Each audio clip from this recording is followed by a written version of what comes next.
and good morning. I'm trying to get this set up.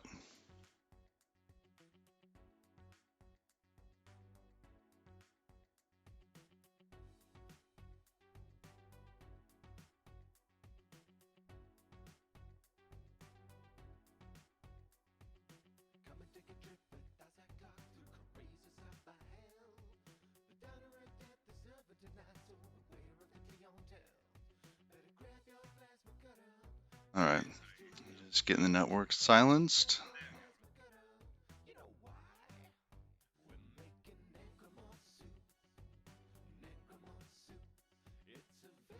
I'm still watching Toggle Bit.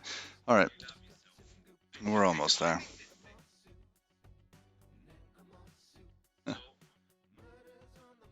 Network's a little chatty today. Was it okay? Oh, you know what? It's because I'm watching Toggle Bit. That's why.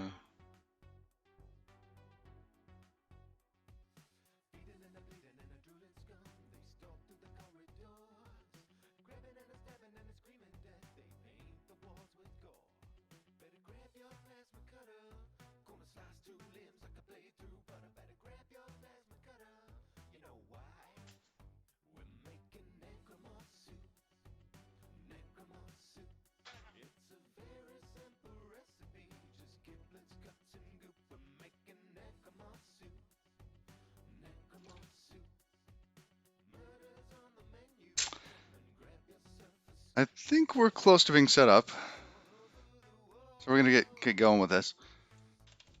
And good morning, everyone. Oh, you know what? I forgot. I did forget something. Well, Java wants to install.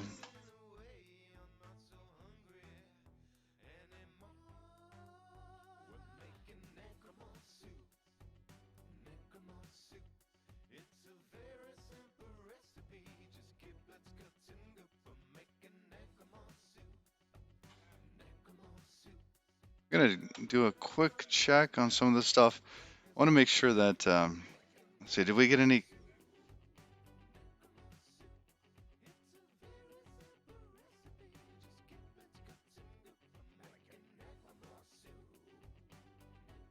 The other one should be changed. Okay, cool. We can do that.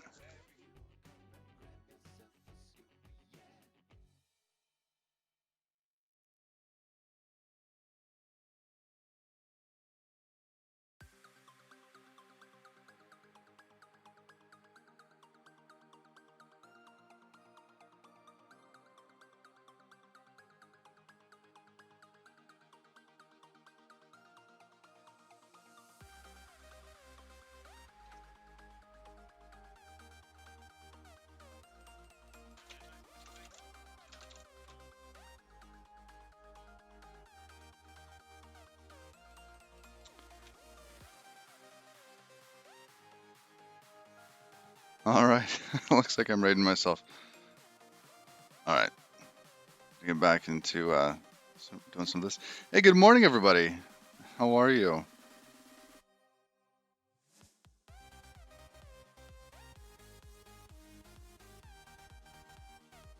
Man, what a weekend.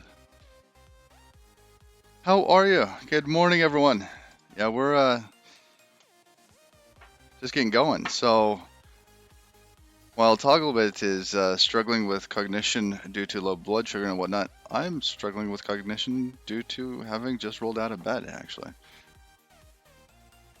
So, yeah, here we go. You know what? Good morning.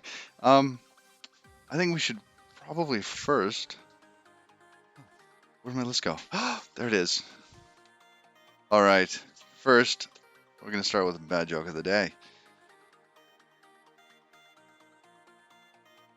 What do you call a guy with a rubber toe? Roberto. Oh, that one was so bad. So bad.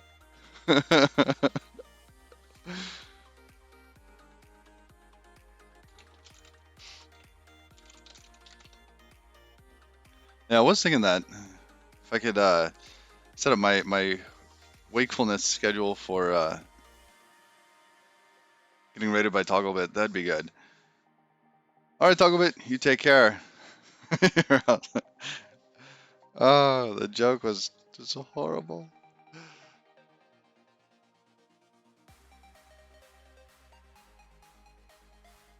So let's see, where did we leave off? Yeah, last time I didn't like that I had started the server in a pane. Um, okay, so that does run. We had gotten to the point where there was a packet coming in, wasn't it? All right, there's that one. Now we're going to go to Godot.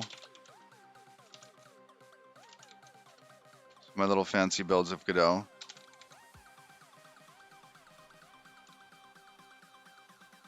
Probably want the tools one. Do I want the optimized tools? Yeah, probably. Why not? Who wouldn't want the optimized ones?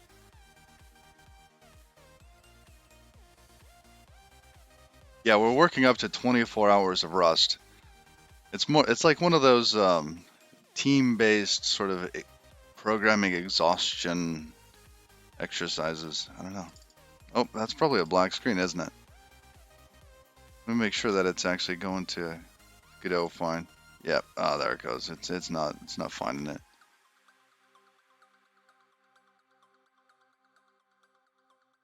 Just getting the bits in place for the stream today. That and my computer had restarted. Yeah.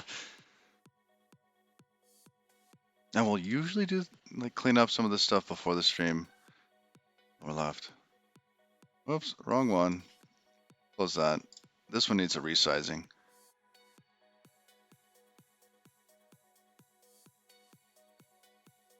Okay. And the one other thing, I need to make sure that you see the, yeah, it's not registering that other window. That one. Oh, and that's like way off screen. That's huge. I can't do that. All right.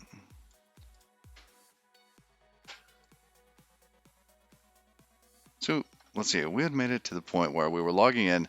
We cleared this list. Just so weird. Why do we even have to clear it?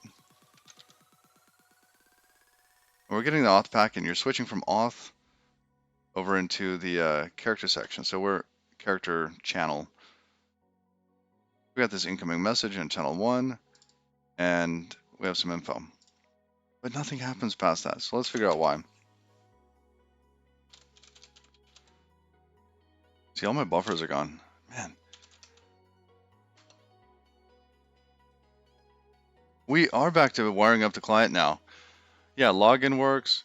We're getting the actor list working.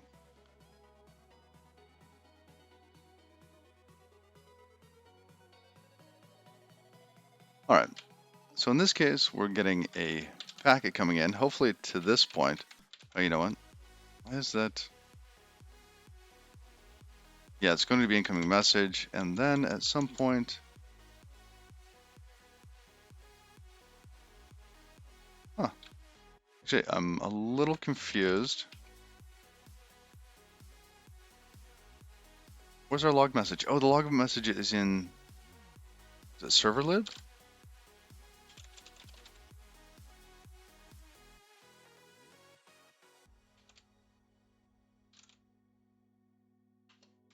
It's going to be down here in run character.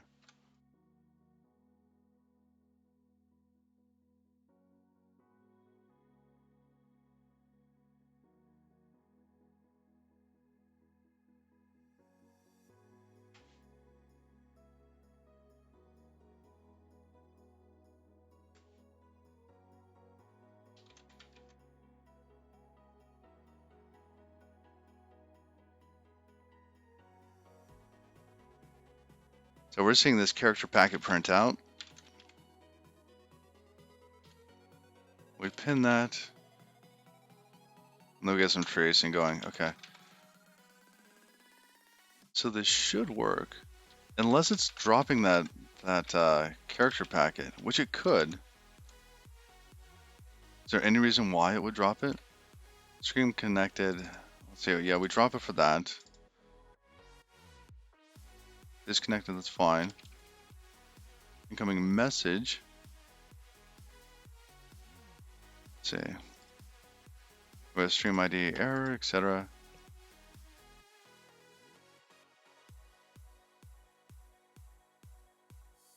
And that one's for an error. Good. And this is for the normal packets. So in this case, that filter map, I think it's a filter map. No, it's just a filter. So yeah, we pass that all the way through. So that, yes, it is a filter map. I don't see a reason why this wouldn't be receiving the data. Let's presume it is. And this instrument bit,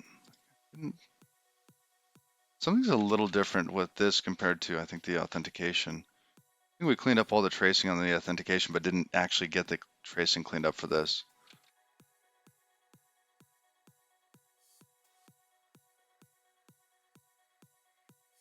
All right. Create actor, load actor, get actors. Should be coming into here.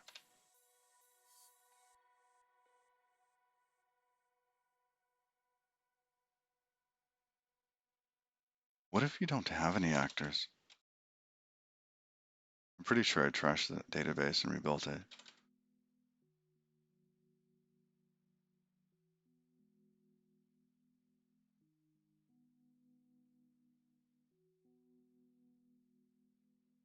That, or we should be getting not a callback character. No, that should be there. It should be a kind callback, shouldn't it? Because we did that login.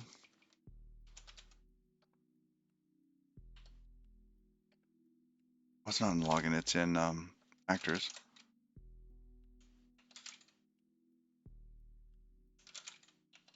Yeah, here. And we're doing a net request on that. So that'll wrap it in a callback. We just sit here and wait for the response. Huh.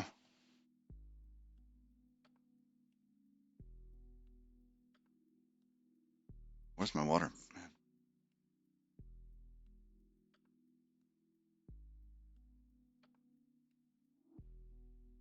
My desk's slightly the wrong height.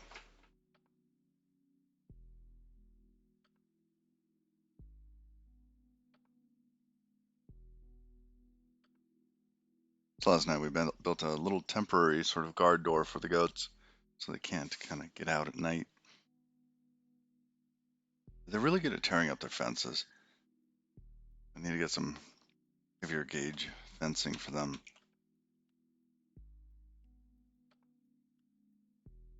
Let's see. Expect all of that to be working. What do we get here?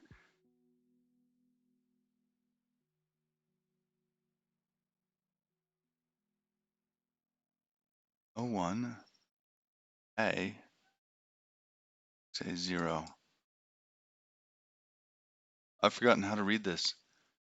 So we have a 0 and then a 1. Looks like it's saying, hey, this is type 1. But why the first 0? I don't remember why that is.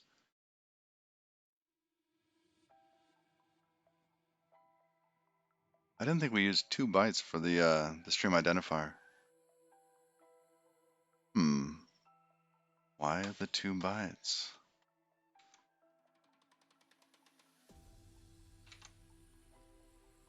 All right.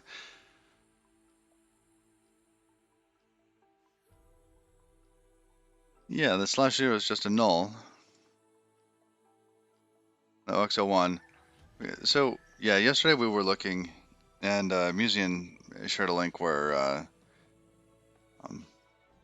actually I have a special format for bytes debug representation, so that it shows certain ASCII characters as ASCII instead of hex.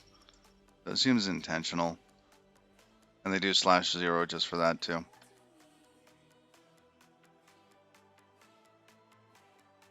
All right, and then we have OX1A.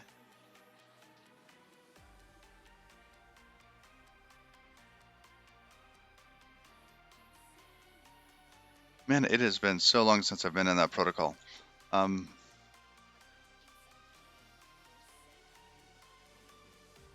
What is...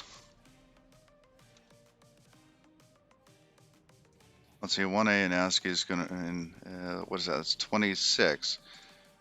Not ASCII, in decimal. So we have 26 there. Followed by, what is this? OXAO.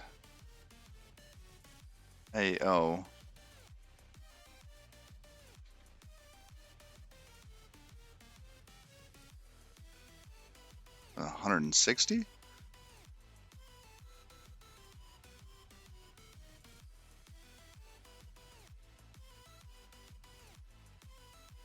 Huh. Why would it be 160? 160? Are those bytes flipped? Because we don't have any packets that are up that high, do we? So if we look at messages in lib,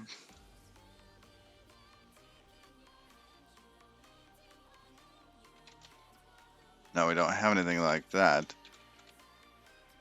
So get actors should be at 26, which we saw. But then why the 160? Why the little bit afterward?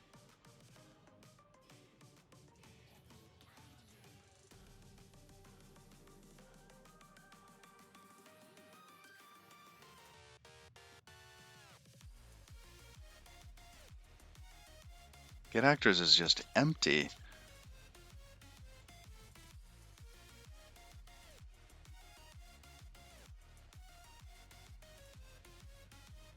Oh, we're doing CBOR serialization. Is this? Oh, interesting.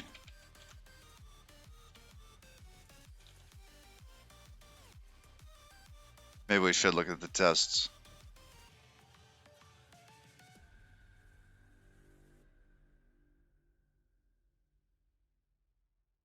I don't think it does make more sense. Here, let's see.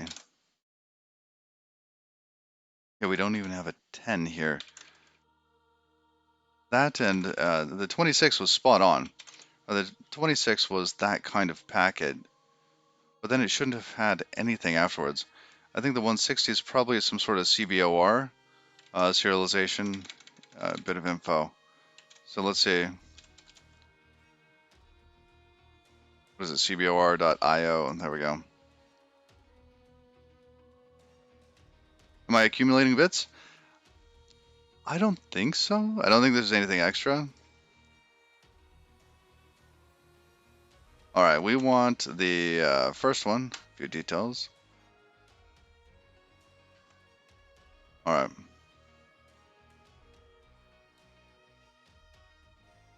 Down towards the bottom in here, they have a little map of things. All right. So 26 gets encoded in 2 bytes.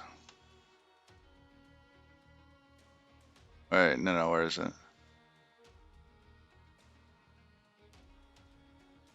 Yeah, so 1 byte for number 23.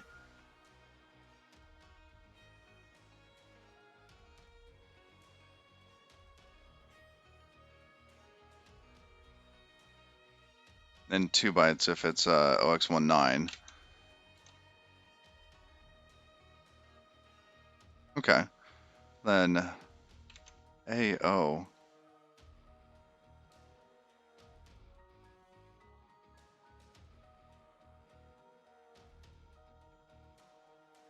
We skipped right over it. Where'd it go?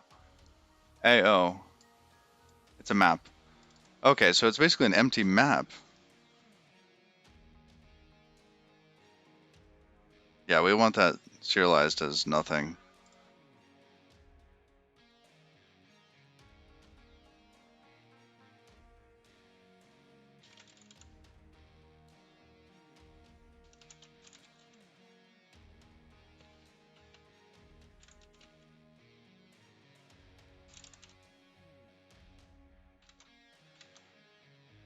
Okay, so if it's actually serializing that, then this is wrong here.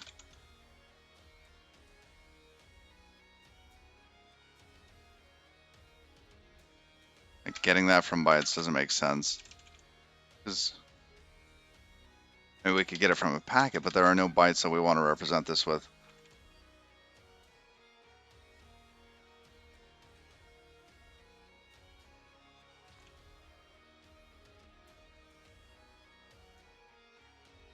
All right, let's get rid of that. Which means that this is going to fail here. Let's see. Right from connectors for bytes. Actually, it's just not used that way. Okay. There's no point in serializing that or having the data writer. It's just supposed to be an empty block of data.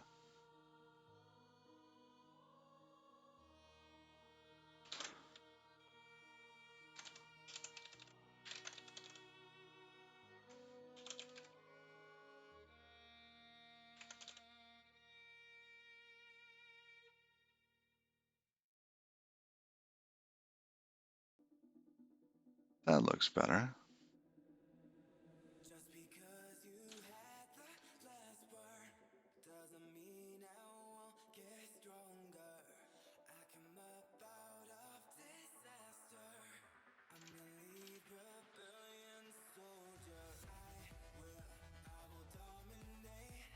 All right, we're going to clean up a little bit of these while we're in here.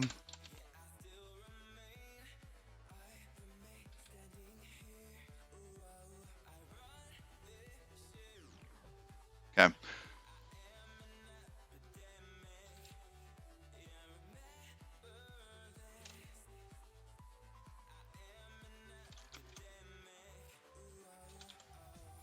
Now, one thing that we're missing is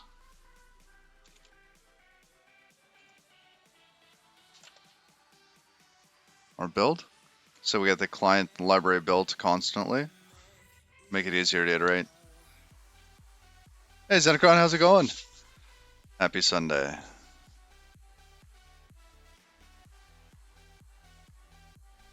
Maybe we should do this just inside the Rust, the other one.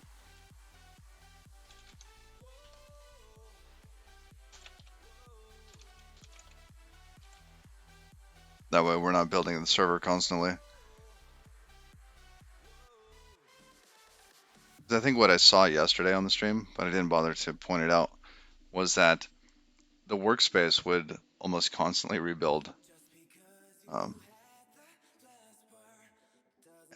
As I went back and forth into Godot, Godot would touch something somewhere and kick this off. It's probably better that we just do it this way.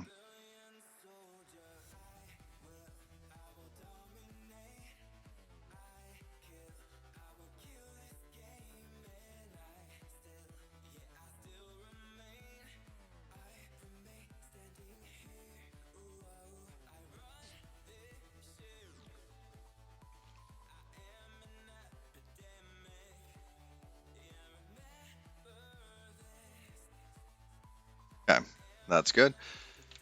Then we can load that up again. Close that, reload. Let's see if the packet's going to be different. Or is it? It's supposed to be over here. Okay.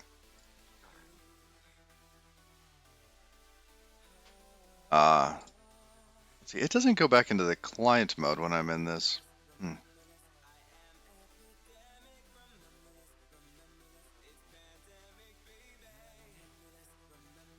There we go. I'm going to set up one more automatic scene switcher thing for this.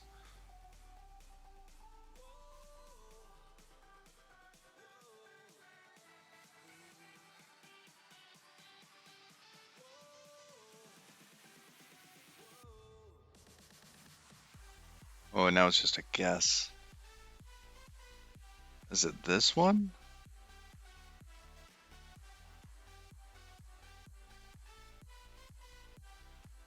Let's see if that'll do it. Hey, it did. Okay. And if I come back over here, that goes away. Come back over here. Oh, like magic. Okay. And it looks good. Okay, so we removed that extra little byte at the end.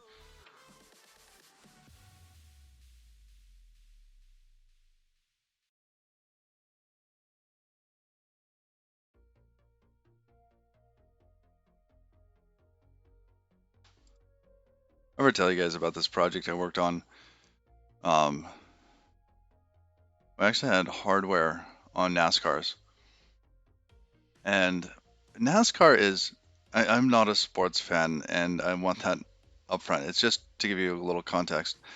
Um, I actually find NASCAR to be a little bit more like chess after having been into this project. It's not about like crashes and like speed. There's a lot of strategy to it because there's only a couple different moves you can make with it, and so that and there's a little bit of I guess backstabbery sometimes, which is great. Right? You make a pact only to break it later, and but the this does have to do with this single byte, by the way. Don't worry.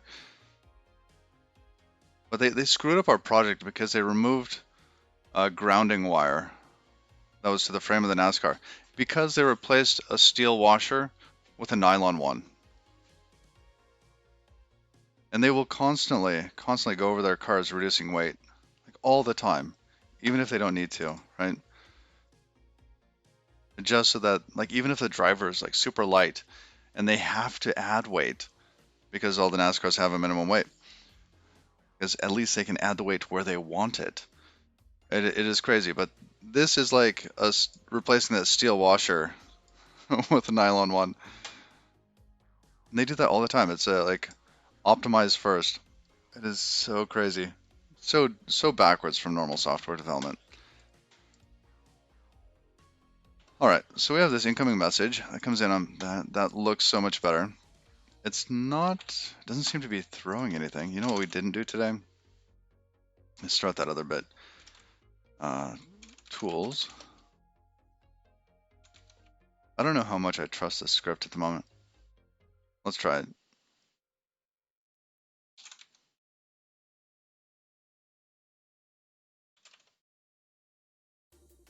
All right, so do we have, oh, guess that answers that question. That should be Jaeger.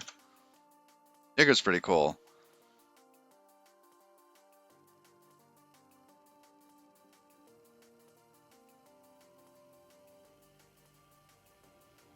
What's it even doing here? GC stuff. Okay.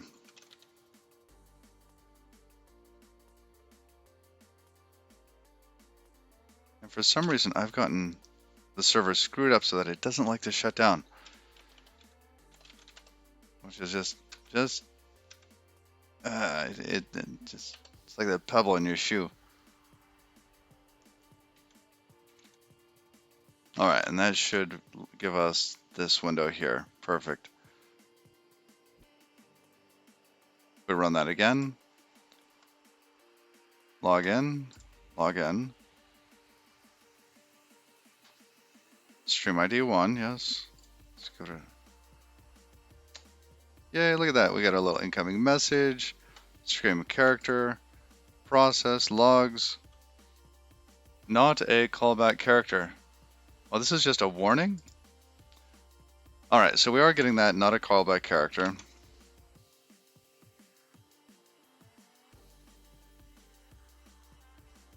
Interesting. I wonder if there's a way to make that more visible. I know with errors you can.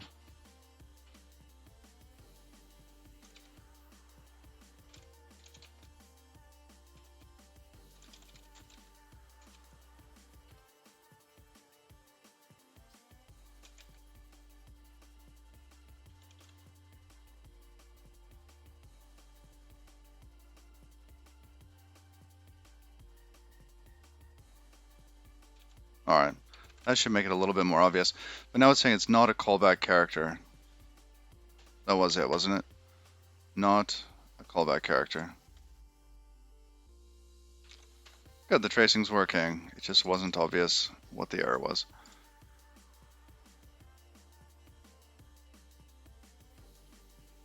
Oh, and what was the kind?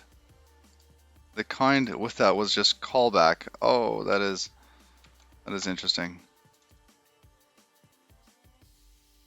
Why didn't that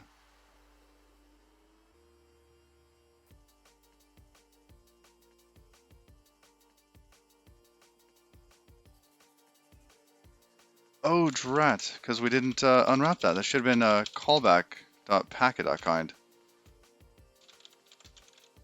There we go. Rust leaves the logic errors up to us. It's taken away some of our fun with like the null pointer exceptions and stuff like that.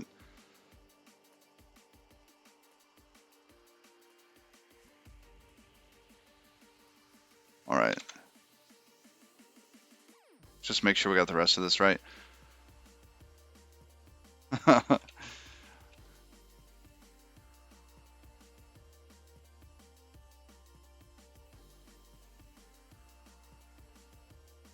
It's like in the automotive stuff. Like, what was the cause of the error? You say it's the nut behind the wheel error if it's the driver. You don't want to make it that obvious.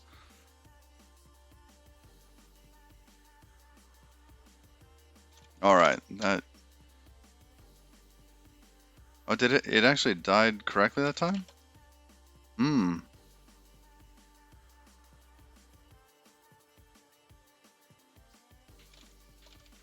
All right, that should fix that error. Helps use the right data. I'll have to remember that in the future.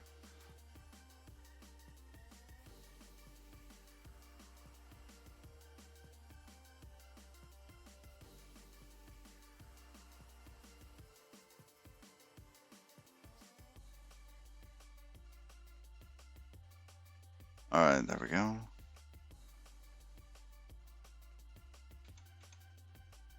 Gonna restart Godot here.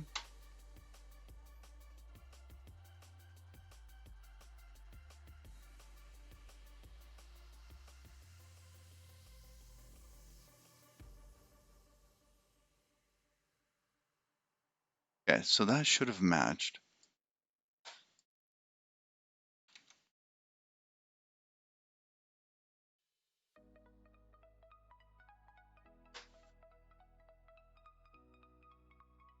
Incoming message. Ah, look at it down here.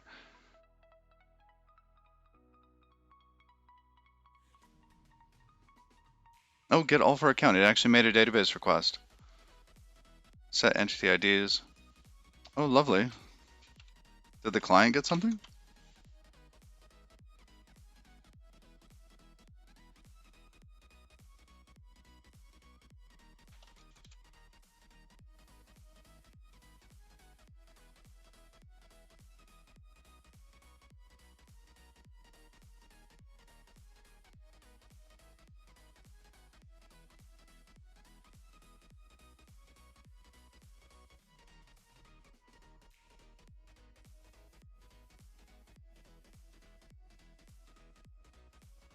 Something's a little off again today.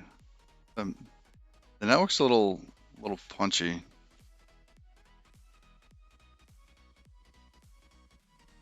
Give me just one moment. I need to check in the network. It's bouncing. Like I'll have bandwidth, then it goes away, then it comes back. I think it's just my devices. Like these machines I'm using for the stream. I almost think it's like Jaeger combined with the server. Like there's something in there that's doing something naughty. Oh, I think I know what it is.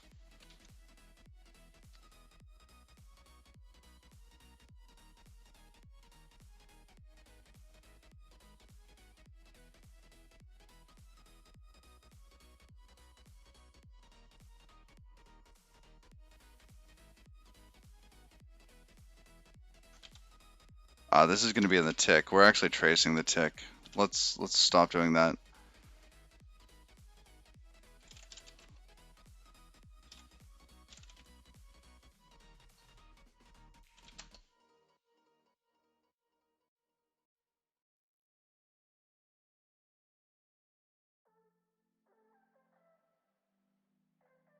Actually, I'm going to just not start the tick.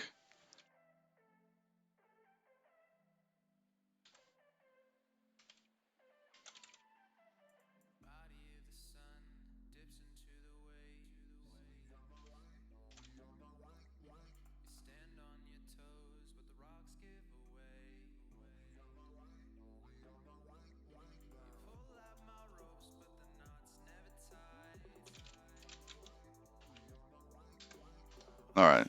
That should drop that. I think it was just that there was so much data going because of the tick into Jaeger, which is also on the same machine, that is causing some sort of networking issues.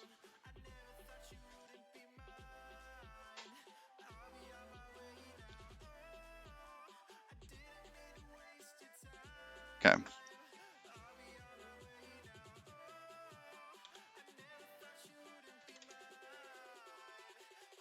So we did get data back onto the client. Oh, it looks like it didn't trash the database. We have Captain Fuzzy Lips, Captain Cowtail, Captain Top Barrage, Captain Pickle, Captain Bubba Joe, and Captain Rotzwasser. All right. So we did get data back on the client.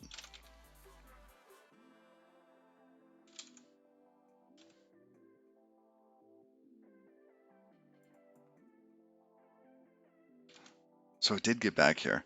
Oh, that's perfect.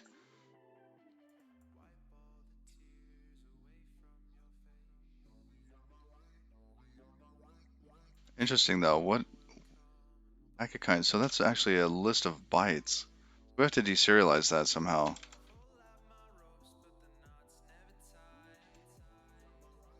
Huh. What was the type on that? Kind 1. Yeah, the outer type's a callback.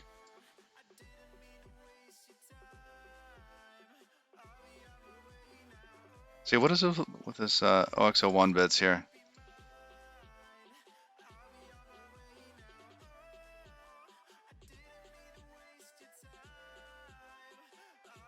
There seems to be a lot of trash in here. Oh, OX18. This is an array, isn't it? And it probably follows a UUID, or a UUID follows it, and then the name. So this is basically a list of tuples.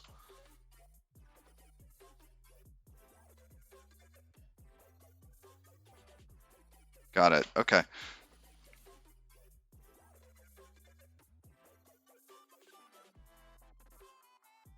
So how do we deal with that here?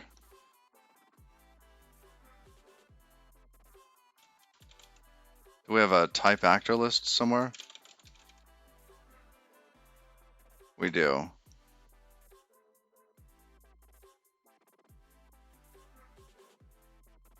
So it's going to be one of these things. It means we should be able to just have a get actor response and deserialize that from the bytes.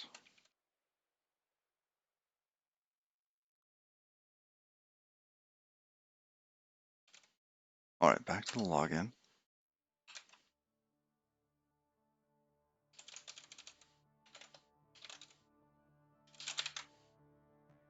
It was a try from, wasn't it?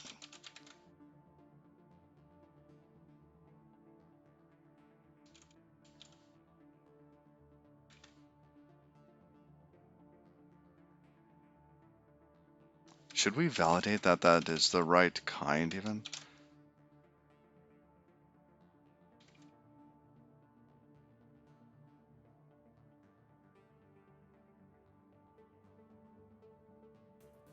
Oh, we did this in one way, but not the other. We go from get actor response to packet, but not from packet to get actor response. We do it for bytes, but that's only half the equation.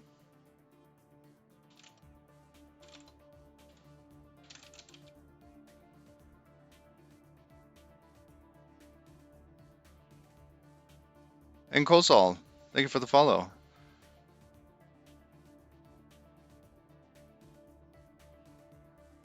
And just Leo Floresta, thank you for the follow.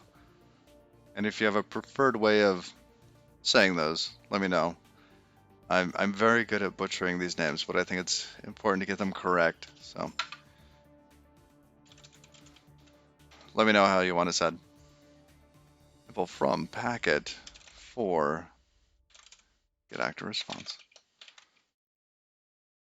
Now this has to be a try from. Ooh, will Rust Analyzer be with us today? It's usually with us. Implement missing members. Lovely. All right.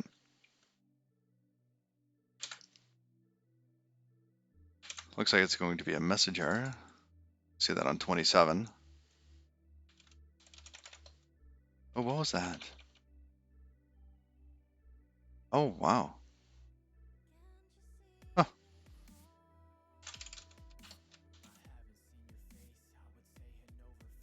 Doing well. How are you?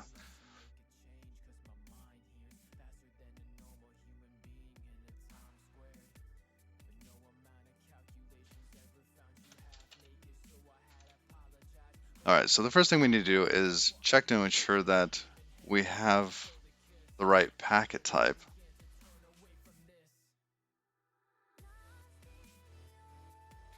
Yeah.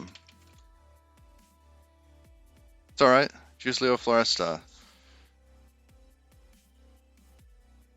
I had that like pause between Juice and Leo there. I don't know.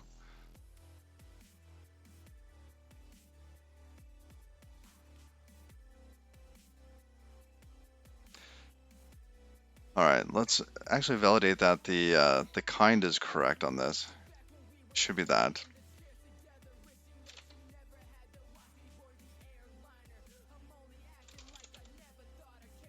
If the packet.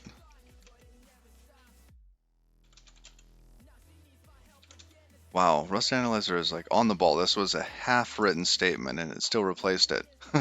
That's amazing. So if it's not equal to client-bound packet kind get actors, then we'll return some sort of error.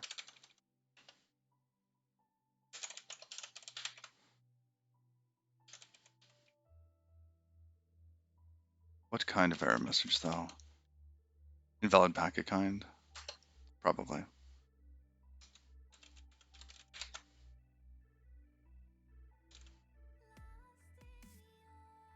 Oh, one more paren. There we go. All right. Now, in terms of having the right amount of data, I don't think we can actually do that.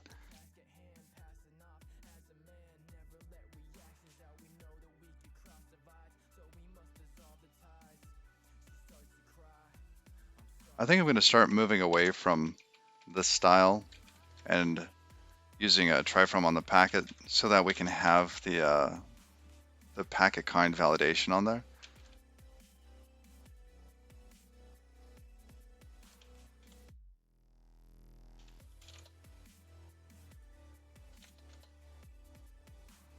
That should be actors or whatever we call it up above. Yeah, we call it actors.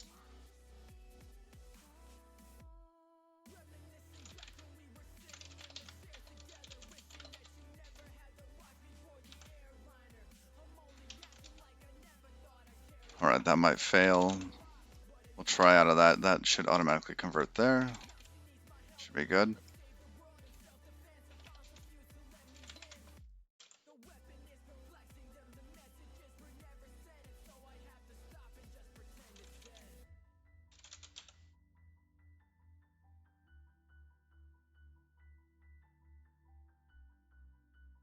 Oh, we don't even need that.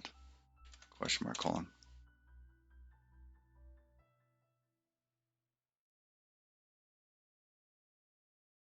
And I think we can actually get rid of this piece here. So we do want the validation.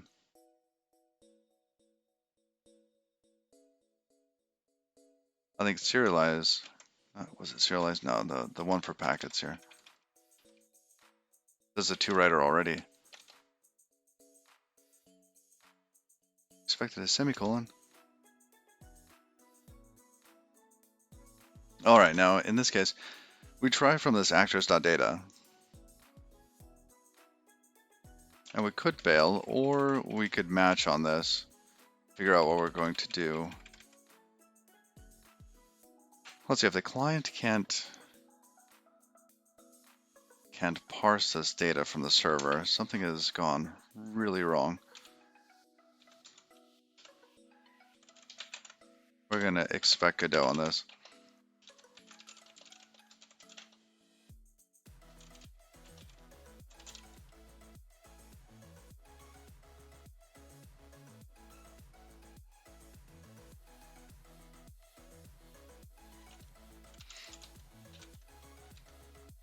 Sometimes I include punctuation in there, sometimes I don't. I don't know why.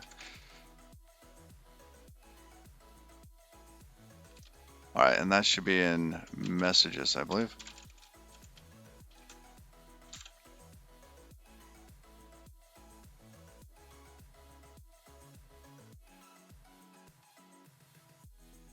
All right, let's import try from.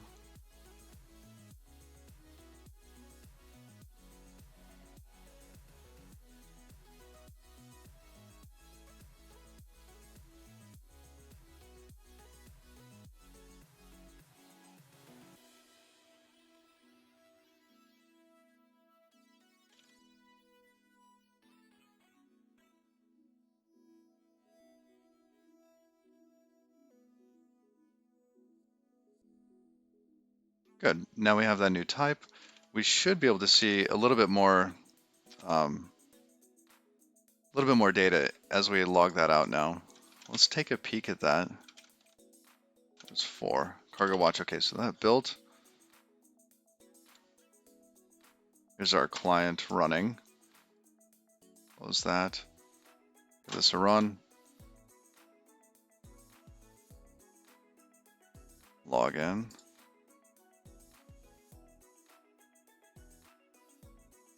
Oh, could not parse actor response. Invalid type, byte array. Expected a tuple of size 2. Nice. Okay.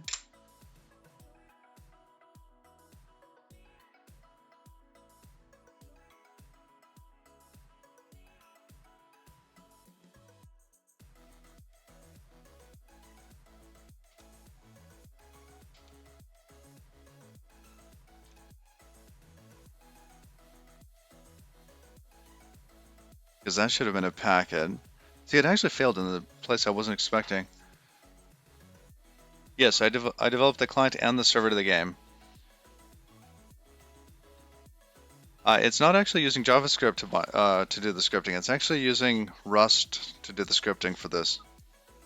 I've decided to use Rust both for the scripting in the client and for the code in the server.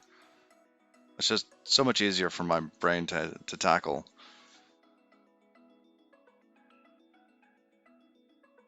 And they usually...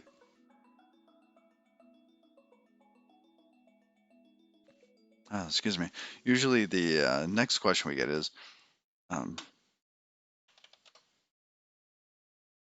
people are like, oh, I didn't realize that you could do Rust with Godot. And you can. So there's a project here, GD Native, that has that. And I suggest if you get into it to use the Oh9 Preview 0, as it's working really well. And this gives you all the Rust bindings that I'm using in the client. It's not always obvious when I'm inside the client or in the server, because now they're starting to share code. So this project right here, Legacy Rust, is the client script code. And then when we go into something like messages get actor response, this is actually used by the server and the client, which is fantastic, right? And we can start to reuse code with this. I'm using the same sort of serialization for both sides. It's just really nice. So I think where it's failing is here. I wanted to take a peek down below. Ah, look, we have a deserialize set up for this already.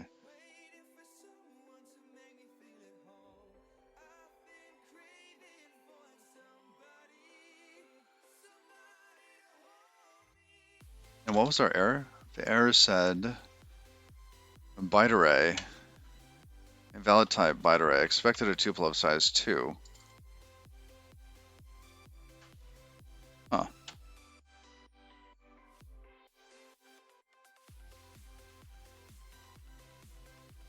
Why is that? That is because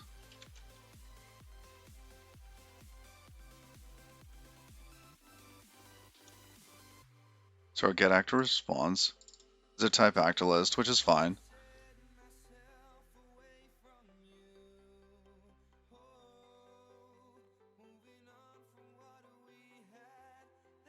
Yeah, in this case, we just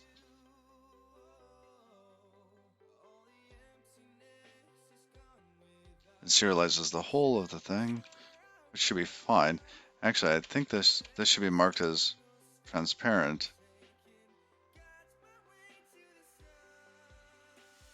Oh, but it's technically transparent down below, because when we serialize this, we're going to use serialize here.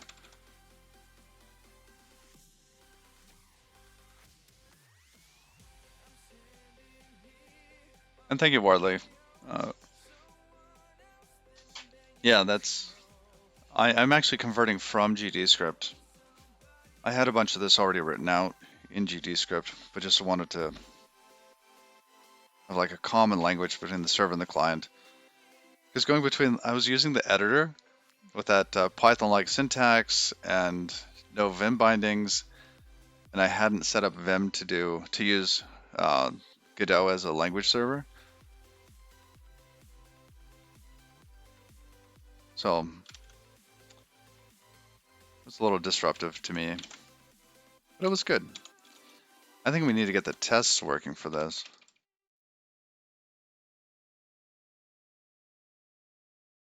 Because as we come in here, we have actors.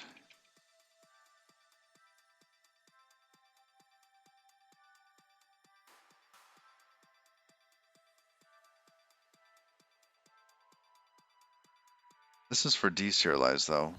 Serialize. Why are we serializing? Oh, we're still two elements there. So we said it's a sequence, and we give it the length. The length here is however many actors there are on this list because it's a tuple, right? So we expand it out times 2. So we serialize the ID and then the element, which should be just a string.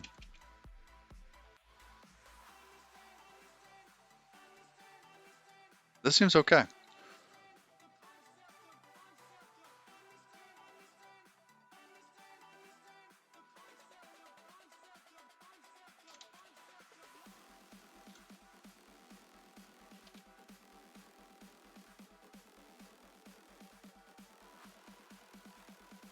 Yeah, we should probably go down this road.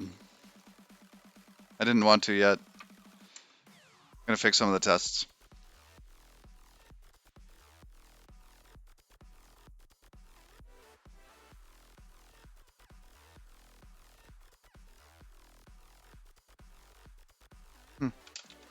All right, we're gonna have the same list over here.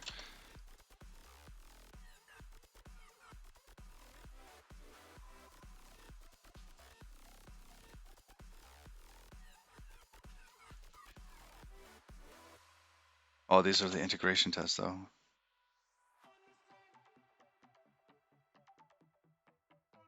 So we have an interesting setup for integration tests. Each integration test ends up getting its own copy of the database. Starts, basically runs everything in the server, and the only thing that it doesn't have is a stream multiplexer at the top. I don't know, does it even have that? I think it even has that. Maybe not. I'll have to double check.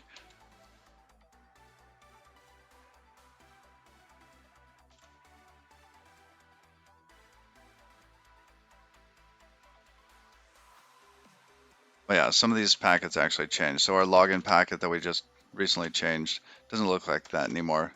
Callback's gone. So in this case, we'll remove callback from there. We'll have to put that inside of a callback.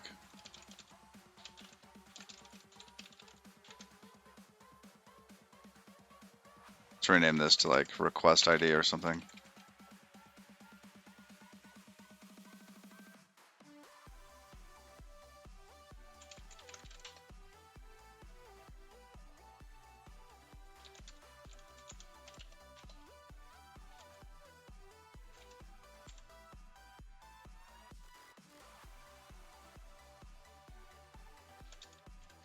All right, now what is this actually taking? It takes a packet or something that can go into a packet. Okay. But here, login needs to be a packet as well. Actually, let's change that.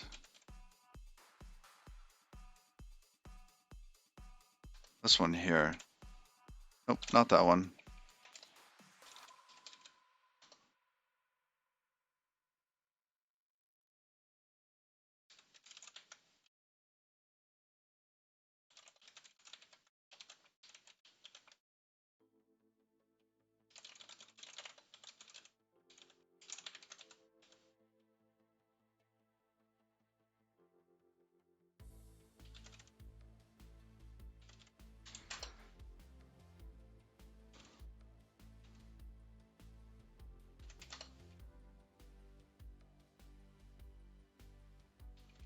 Here's messages.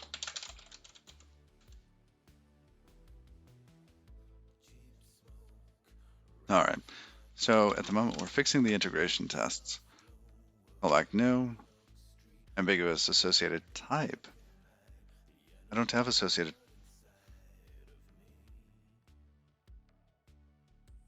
Oh, that's weird. Yeah, no, that should just be an equal sign.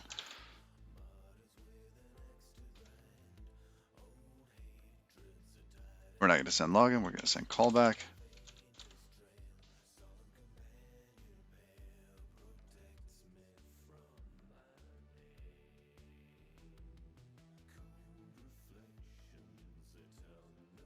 All right, that is not quite true. Yeah, that should be one of these. Line 34, we'll start here.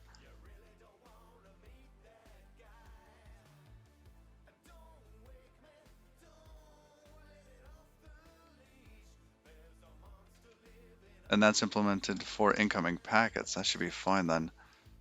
To sender AXT.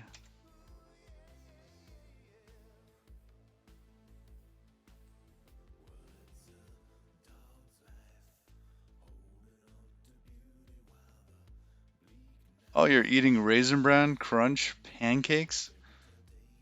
What? I don't even know enough about that to be jealous. What is that?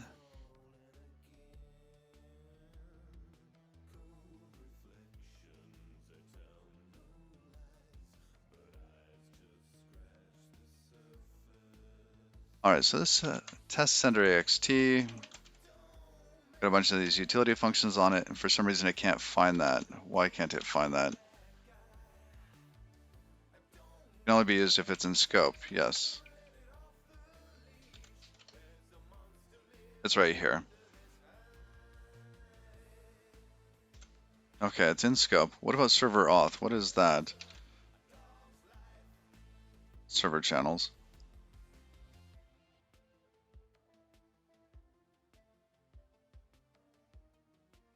Which is incoming packets. That should be the exact same type.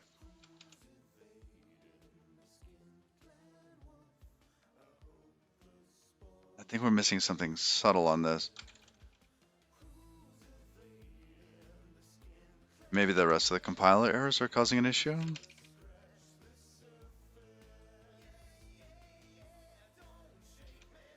All right, let's keep going. We know we can fix some of these.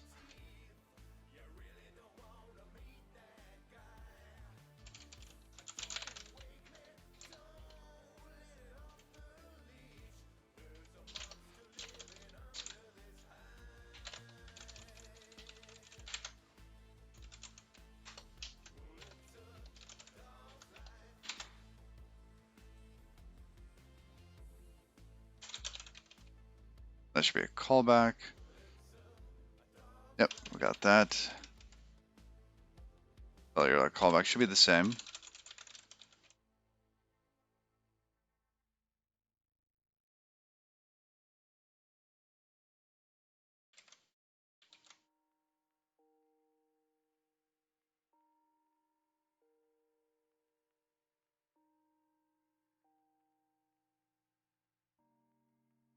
Same thing here.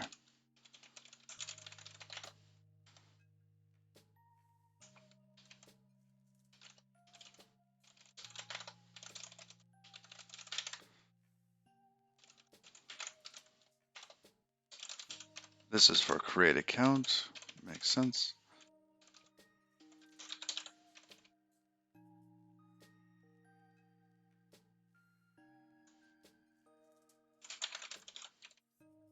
Okay. Create account failure.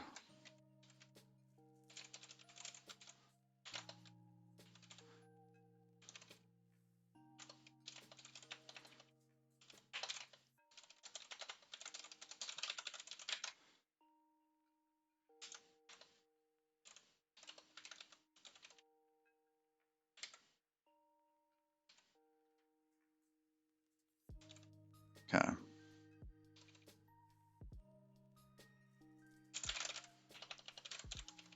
Toss a request ID on that.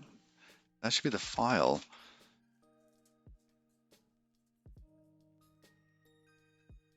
Oh, and status changed, didn't it?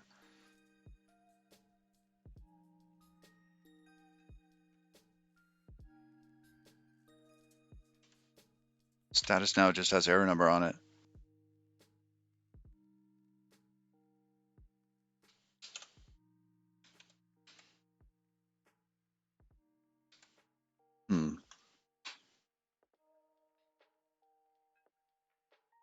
Let's go back to the top on this. There's something that's not quite right. Receive channel change. That should be fine. Receive next value. And this packet should be a callback. Like a callback response sort of thing.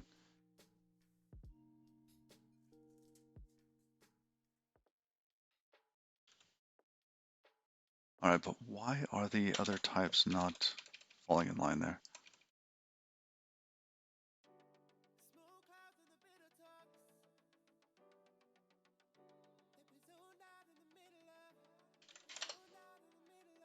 All right, let's take a closer look.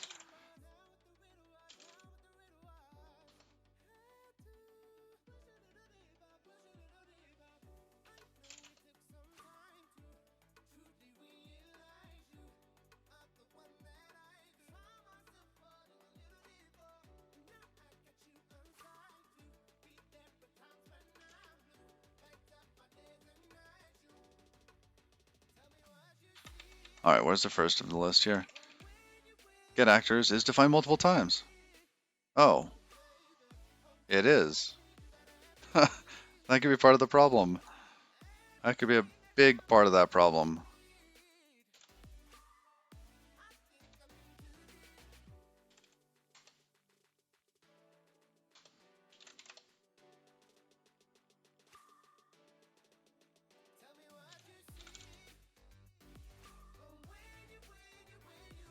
How am I liking Zeesh coming from fish? Oh man, it's like returning home, actually. I used to use Zeesh a lot.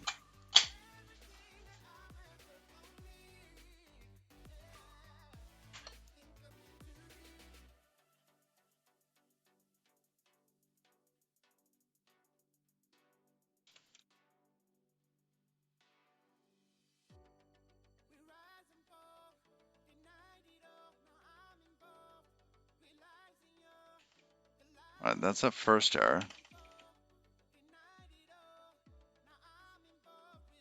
There were so many. Alright, that should fix that up there. Similarly named enum incoming packet defined here.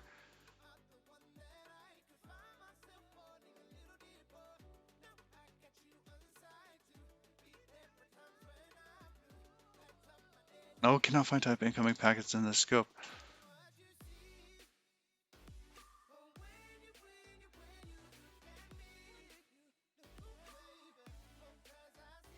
Alright, server test stream mod.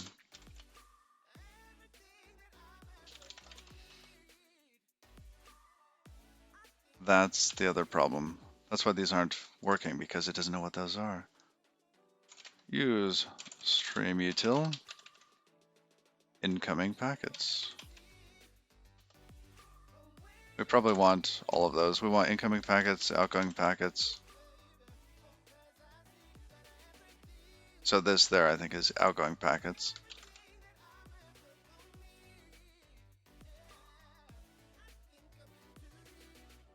Was there something specific that bothered me with fish?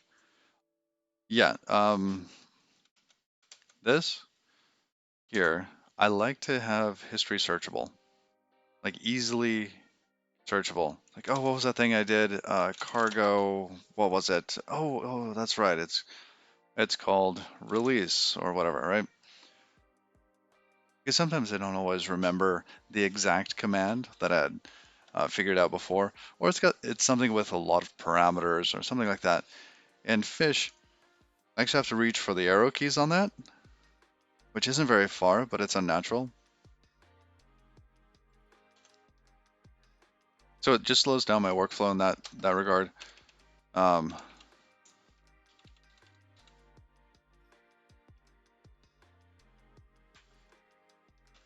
also ran into a couple situations where um, using the NVM plugin, I don't know if that was via Oh My Fish or one of the other systems for plugging into fish, but NVM would cause a 3 to 4 second startup delay. So, which even trickled into Vim. So if I did a G status like this, that would take 4 seconds. Then if I went to go look at an actual diff for some of these, like if I hit and expanded that, that would take 4 seconds. It was just awful. And there are other there are better sort of plugins for that in Fish. I just got tired of managing fish. I've got better stuff to do. Yep, and my dot files are over here.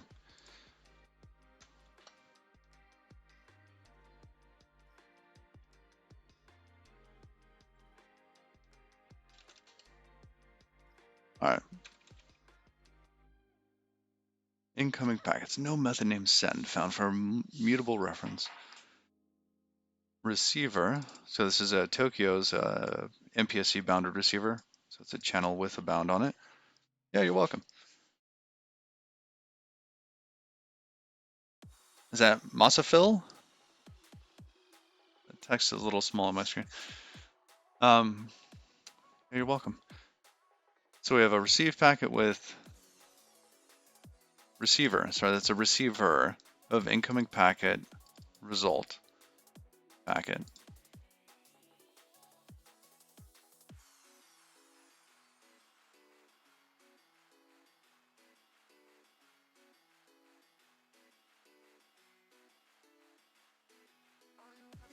Incoming packets should have send.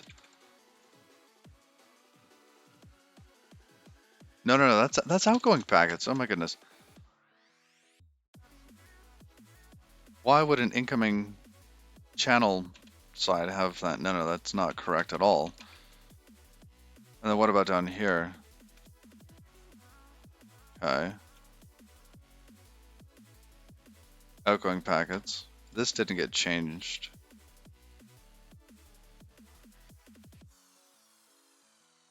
So this one here, I think, is incoming packets. Let's check. Stream util. Which one does that match up against? That looks like it is. Wait, this is a receiver of outgoing packets?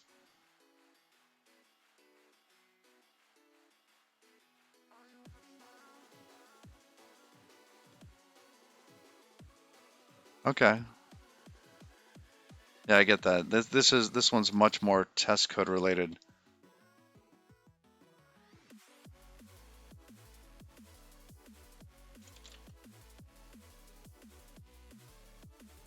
That means that I may have butchered this.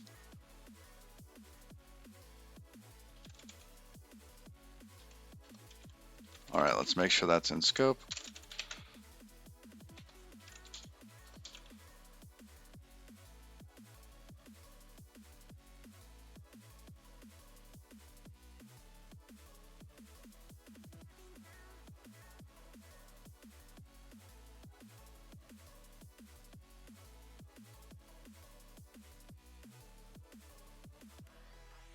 expected enum outgoing. Found incoming.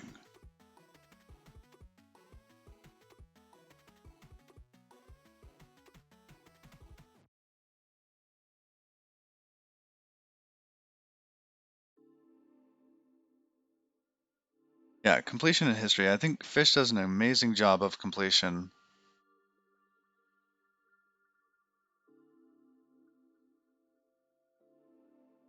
With a lack of history. I think it's just, for me, I've gone so long with history that for me, being able to search history is like completion. Right?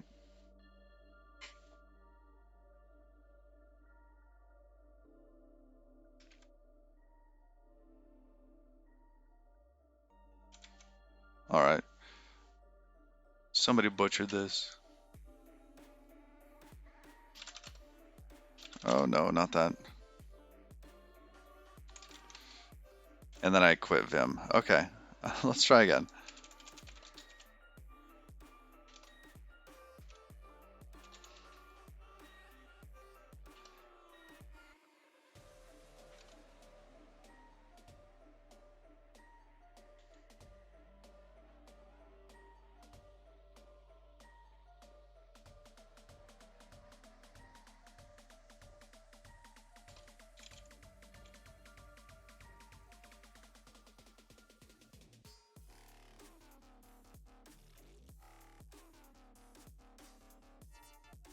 I restarted Vim. Gotta give it a moment.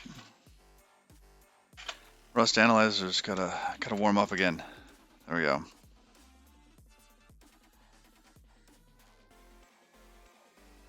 I wanted to look and see what the history was on this line. Not committed yet. Yeah, we know. I want to see this at this. So this had been a sender for incoming packets.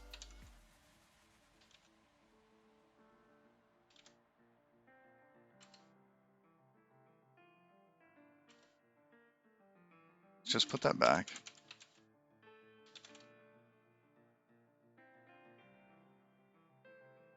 These really are just little sender types, or are test types.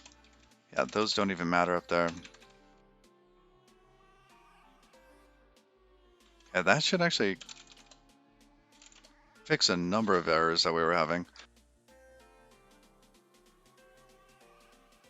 Cool. 58 previous errors and 8 warnings. Lovely. Remember the other day when we had like, was it 10,000 errors or something? We were working on like a GD native project. We were writing code that generated code, and that could produce a lot of errors very quickly.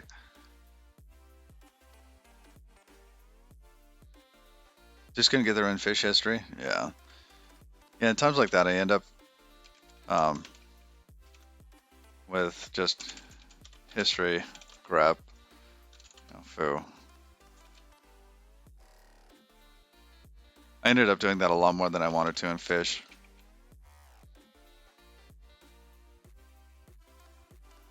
That, and on my Linux box, I'm actually using Powerline with Zeesh, and I love it. It's so nice. I actually thought of changing this bar here to using a Powerline-like setup.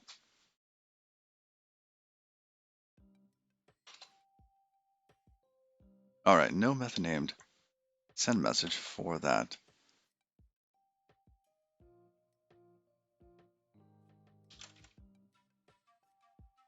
We do have test receiver and test sender both in here.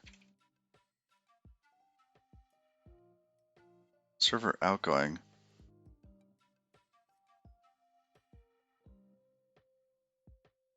Where is server from? Server is server channels.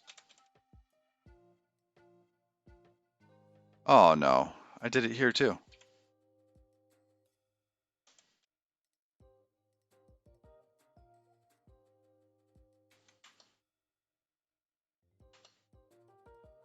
Yeah, we're just gonna pull these forward.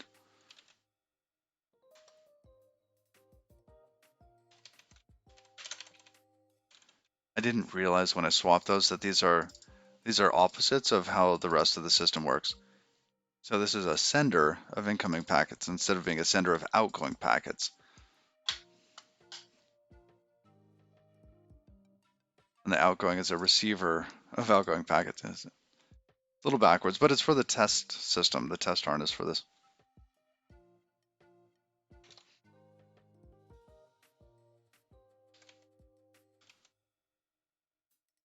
Oops. Let's give that another test check. 22.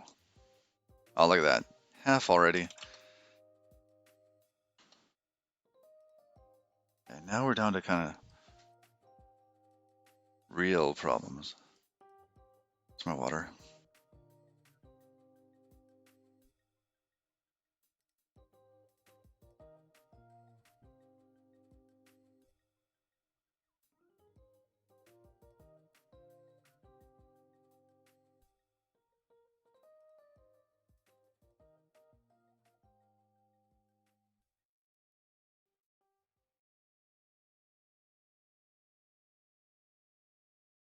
Yep.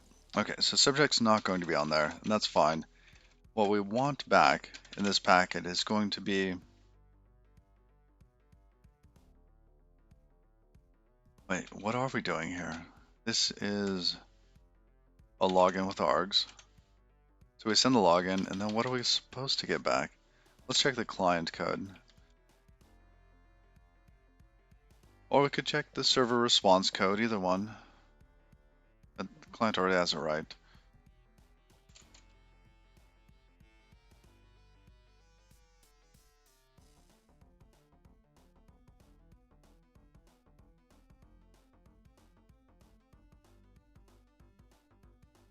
So we should be getting a callback back with a ID packet or a status packet. So in this case, it's an error. In this case, it's not.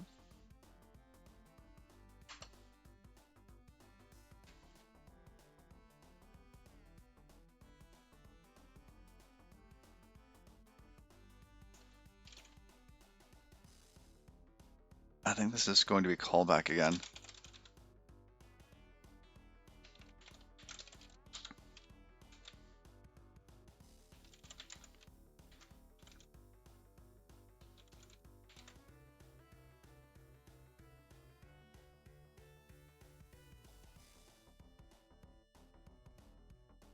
Try from bytes on there, try from packet. Where do we use this try from bytes anyways?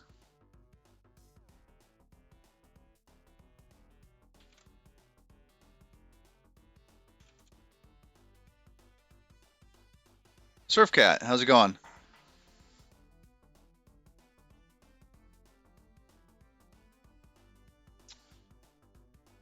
Yeah, the color scheme and the layout.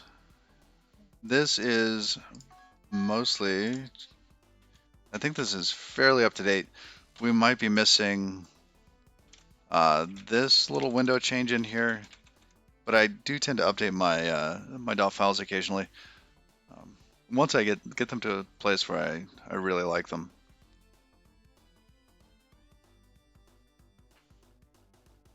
The color scheme is Challenger Deep, and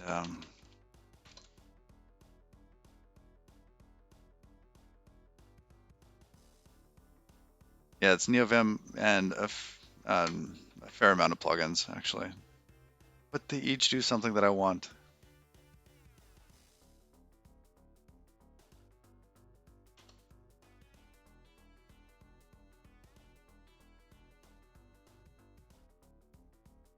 All right, yeah, in this case, I'm just going to say .value, not from the value.data.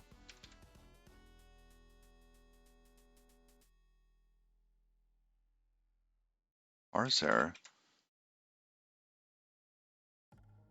That's fine.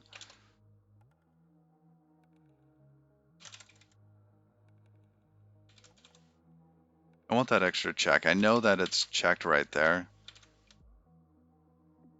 I just don't want somebody to miss that check. And there's no way of guaranteeing that it's actually inside that check.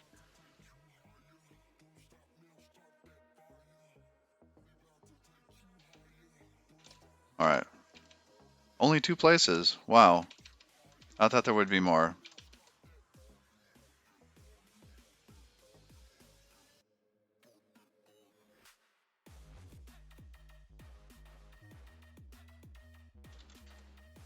Yeah, let me see. Do I have my init file in here? Oh, there it is. Oh, it's this for the window bits.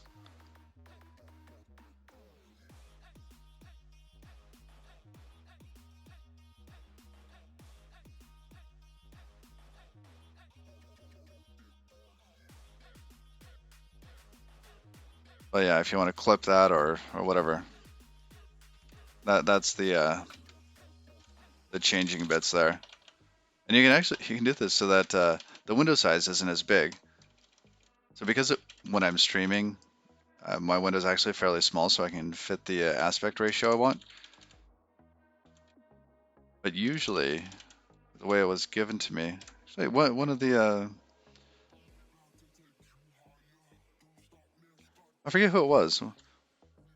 Um, Somebody in chat actually gave me this suggestion to have the window here. And if we reload that, see, normally it's like this. And that works really well if you have a larger screen, and normally I do. But for the stream, it's all constrained. So I'll run it kind of full width with almost full height.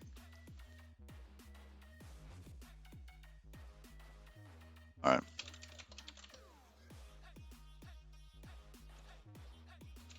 One more time. There we go.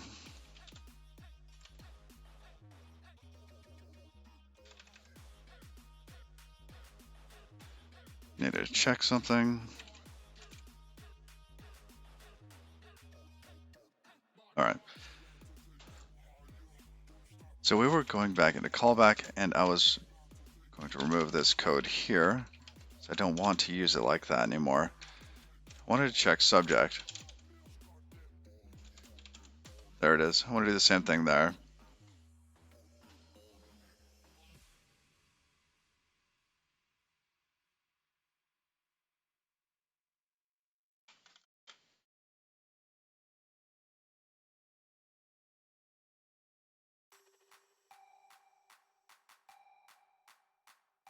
Oh yeah, you can do a lot in your vimrc.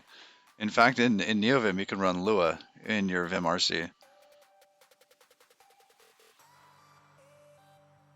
Oh yeah, the Rust and Godot bit is from the GD Native project. So definitely use the preview version, not the 081 version. And we will occasionally work on this. So, but Carafel and Toast Eater are the real big brains on that project.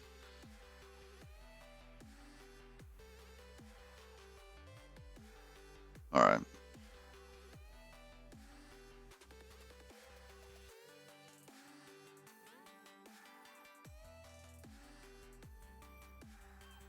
Back to the code.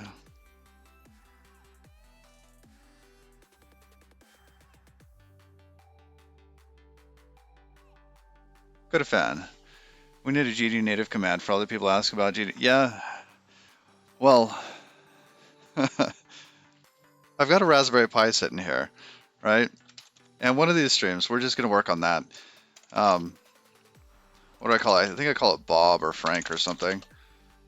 And in there, see, look, Powerline. I got Zeesh with Powerline in there.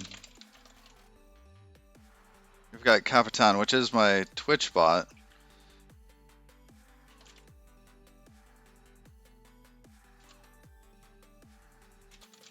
Does it actually run?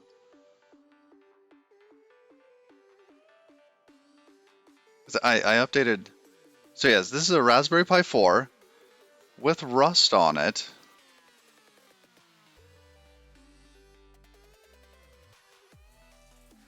Oh yeah, and I was doing some crazy stuff trying to vendor everything.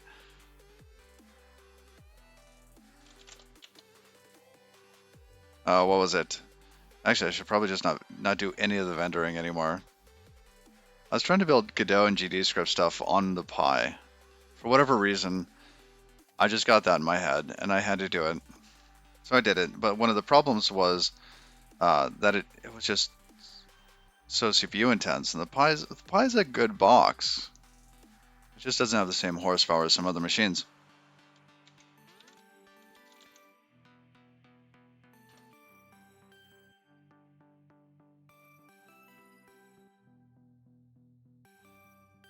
Oh, I see. That other project has stuff vendored, because I commented that out there.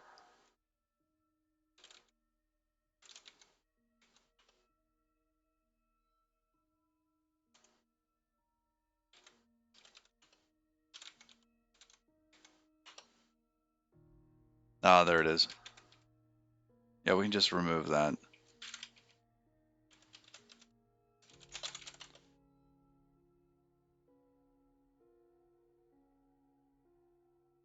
Well, this is on a Raspberry Pi 4. Technically, this is a 4B, so it's got the 8 gigs of RAM, which is just amazing for Raspberry Pi.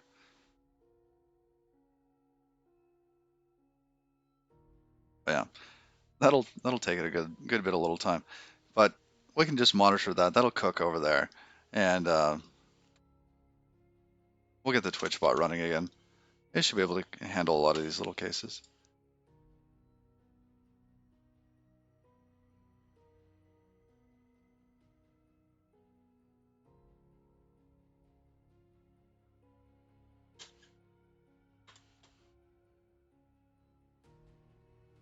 All right, actually 6. It's going pretty quick. Better than your laptop, and they're $100. Right? They're not bad. I got my kids coding on it. Not this one, a different one. Like, here's your computer. Like, their eyes open. Like, can I put Steam on it? No.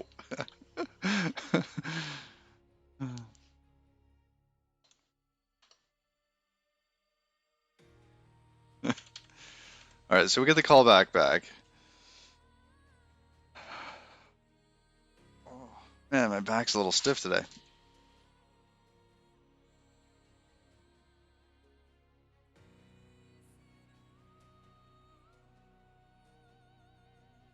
What can I play?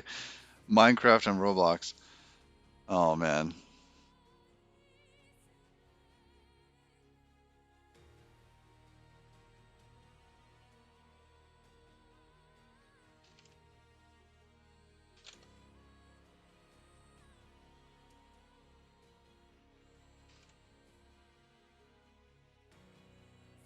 So why do we actually validate? Oh, that okay was sent to the client. I see. No, in this case, when we get something and it's a success, we're just going to get the client ID. So it should just be the subject.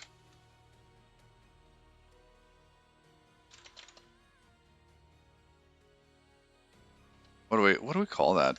I do not like that this thing is just called ID and then it has an ID in it.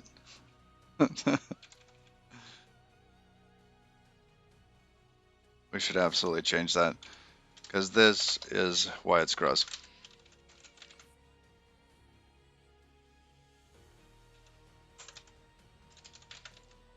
I'll back that data on there. Oops, wrong one. Do we even have that here? We have from bytes.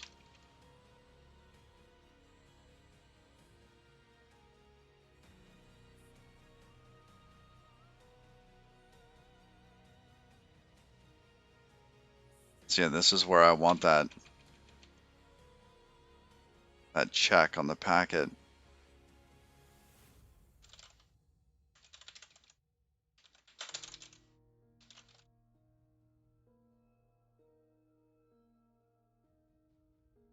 Hmm.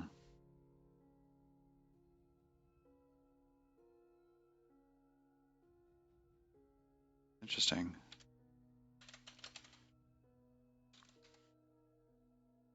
Because in this case, would we actually use that?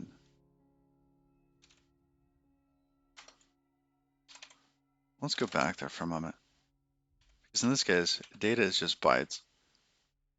And Callback can wrap any sort of packet. It's just a packet. All its extra type information's been removed at this point.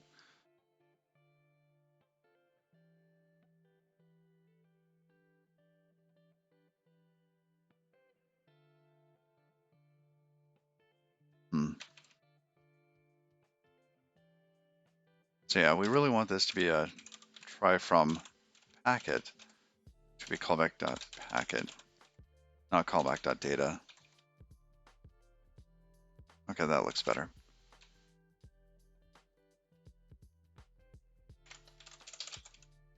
That'll be for a message error.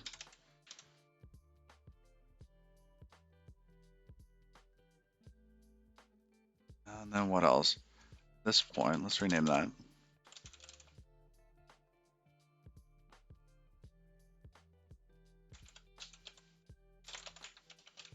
So if it's not equal to,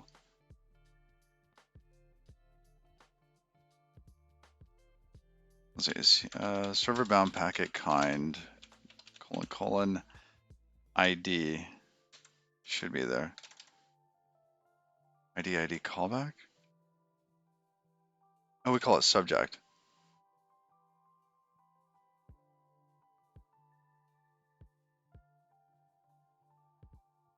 No, we call it ID.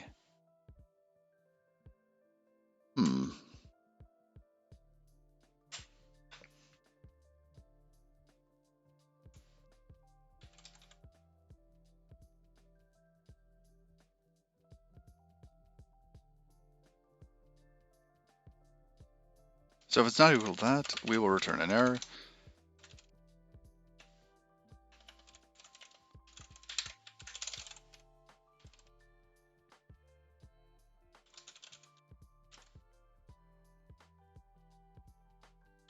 Okay.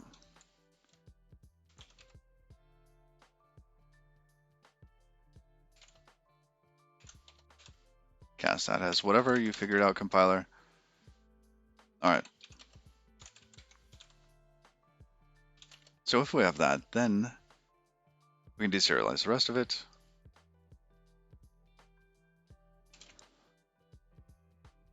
What is it? The data on this is just a type ID, which is really a UUID. Toss that on there, get rid of the map error at the end, question mark that.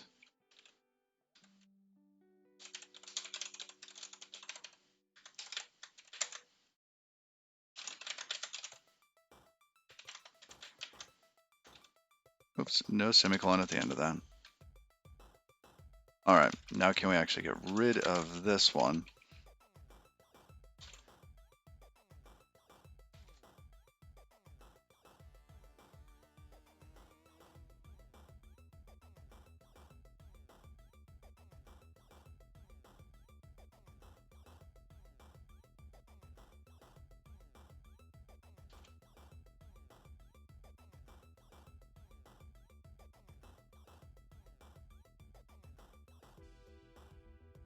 Oh, interesting. So in this case, we actually want data later. Why? Well, let's just let it run. Okay. So we say try from message. For error. Because sometimes we forward this on. That's right. And where do we use the data though?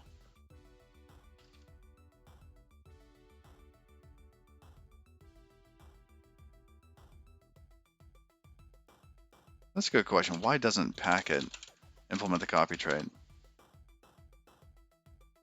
should absolutely implement that. Bytes should be, well, it's clonable. Definitely clonable. Because bytes implements clone. Bytes is magic, by the way. It is just fantastic. Oh, let's check on number 6. What's this? It's still going. You can do it, Pi. You can do it.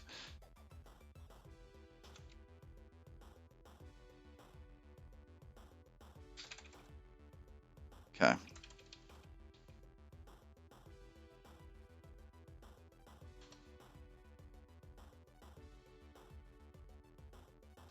In this case, we just copy it, clone, copy. It's a... Wow, I'm getting that backwards. Okay. Just clone that. That's good. What else? Here, try from that. Yep. Same gig.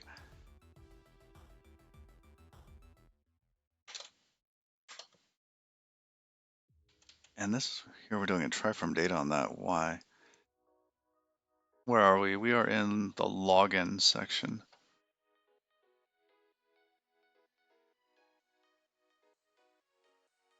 And here we've already deconstructed the packet.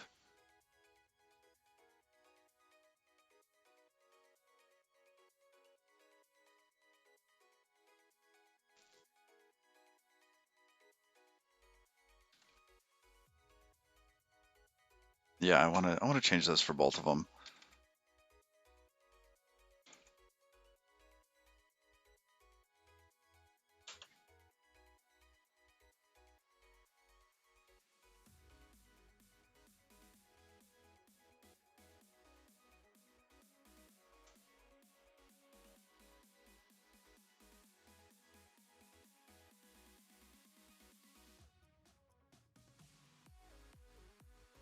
So if this errors out, what are we doing? We get this bit. Hmm.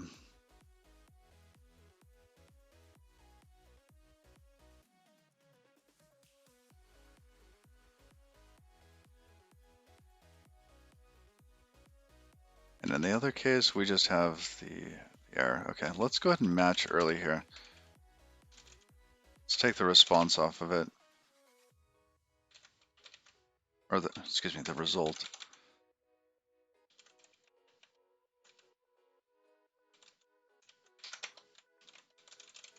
Just let that pass through.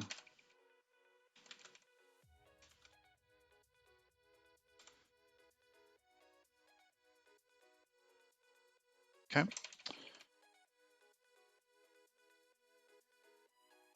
Now at this point, we should have a packet.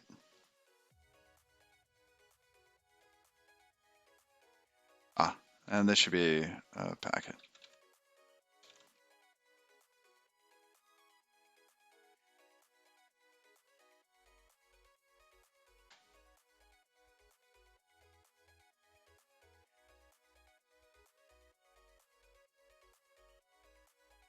Good. We're going to take that even further and say packet at kind. And we're going to go into processing based on the packet kind. Now in this case, it's going to be, let's see, technically, let's see, we have to do this a little different. Messages, client bound packet kind from, or at least a try from.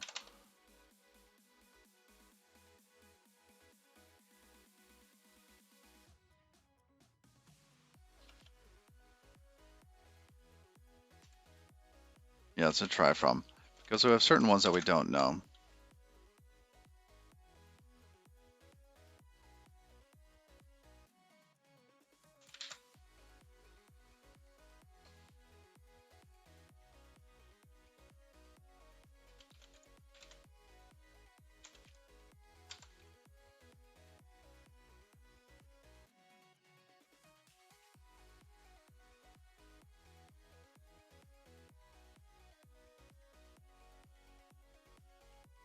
All right, now in one of these cases, we have this. And this technically is the error case.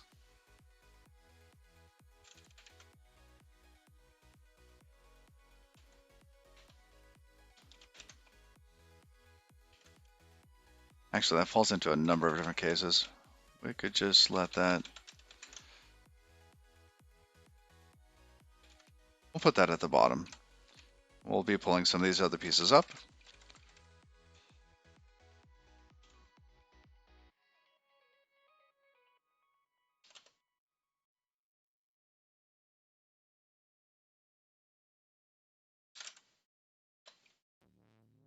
All right, so if we get an ID, we'll do this.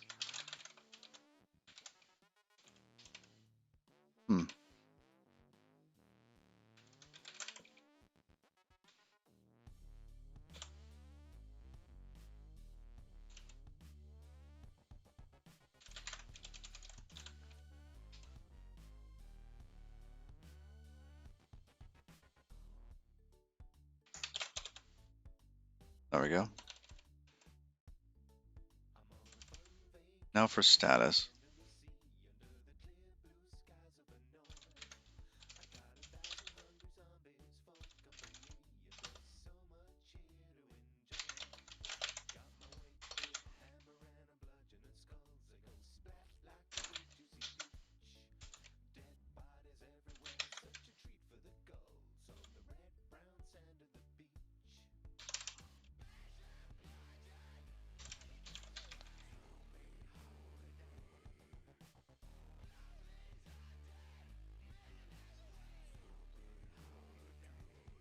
All right.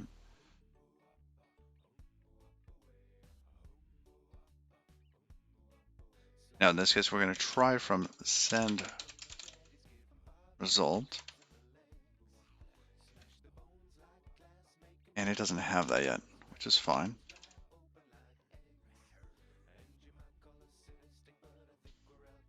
Okay.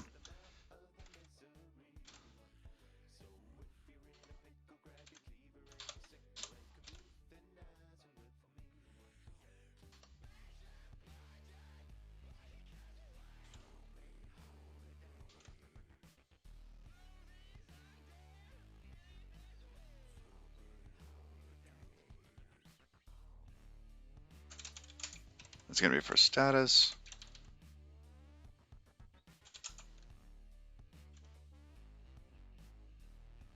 Actually, what are they using for status? Yeah, okay, it is just status.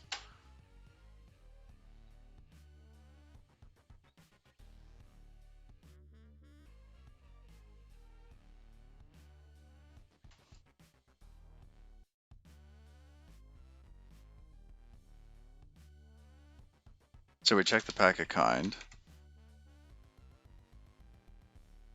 Good. Then we check and deserialize the data. In this case, it's going to be the status. Look at the type. It's status again.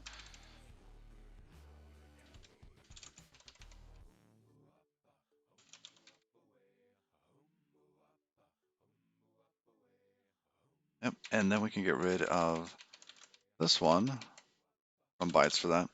Okay.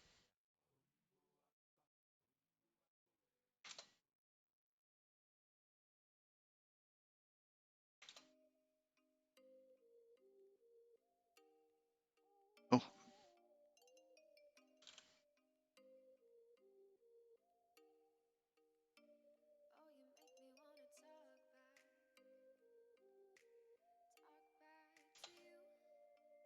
there we go. Okay. Cannot find packet in the scope. And that's more or less expected because it's send result.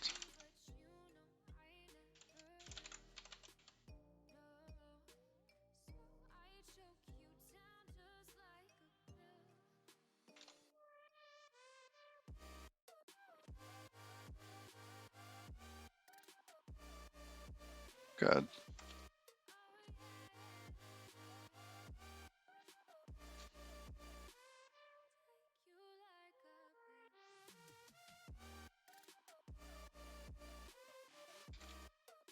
So this is what? This is the account test stuff?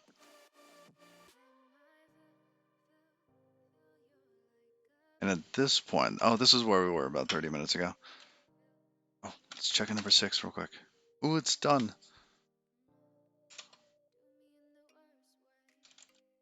Can I cargo run it? Oh,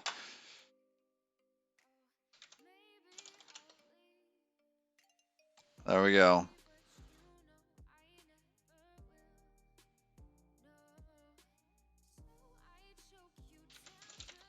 So we do something like set.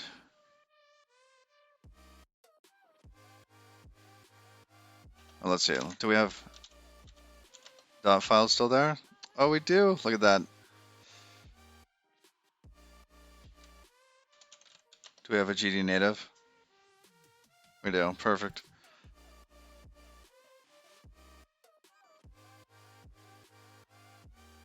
Yeah, Capitan is my Twitch bot. So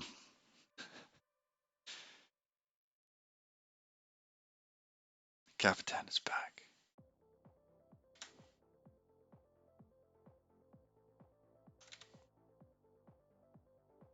It doesn't do much. It can pretty much just do those bits there. I wanted to get it to the point where it could uh, store like items, like shiny pebbles.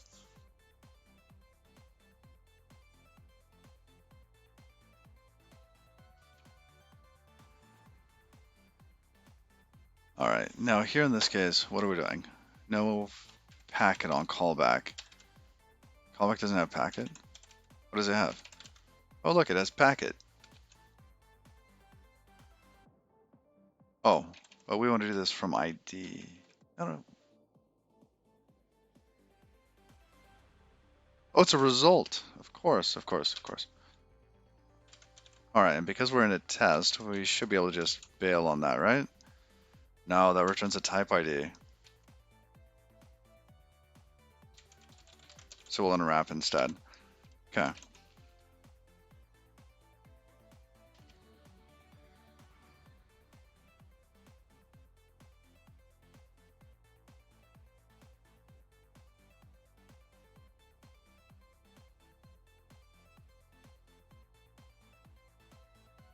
Mossville, thank you for the follow. And Marcio Lincoln, thank you for the follow. And Mossville, I don't know if I'm saying that right, if that's supposed to be like the double L at the end, or if it's Mossafi 11. Let me know what you want.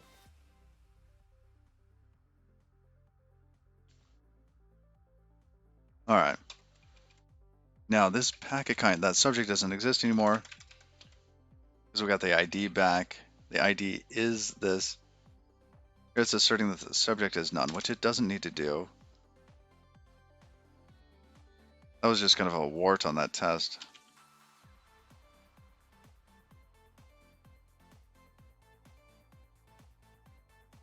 Back that data.clone. ID is already done.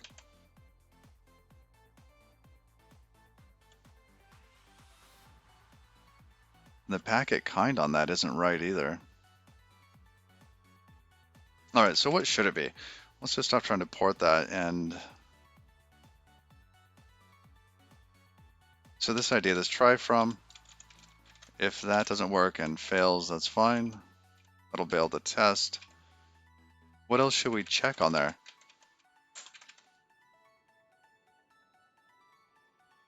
I like how these new try froms on the packets make the testing easier. That is really nice.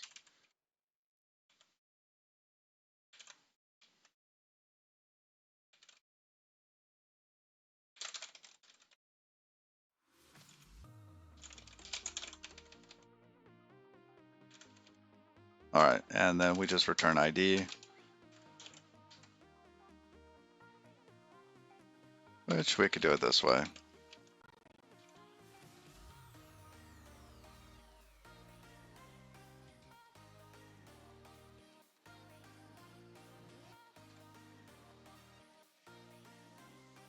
Expected structure utility found ID.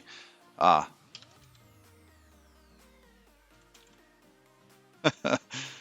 ID. There you go. Be happy. Okay, now for the next one.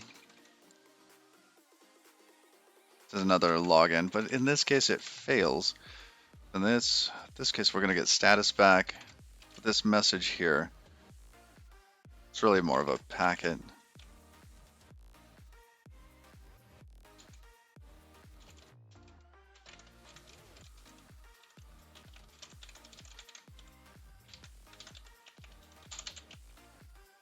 Pun wrap, that'd be neat. Speaking of puns, what do you call a bee having a bad hair day? A frisbee. Didn't. Oh yeah.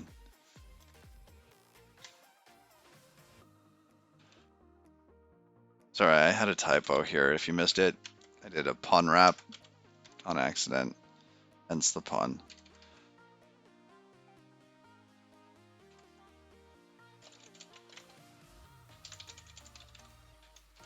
Try from,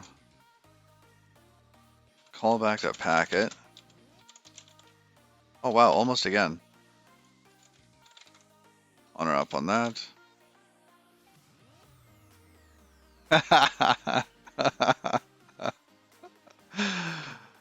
Oh, dad confirm. Oh wow, yeah. Man, I got a bunch of kids. So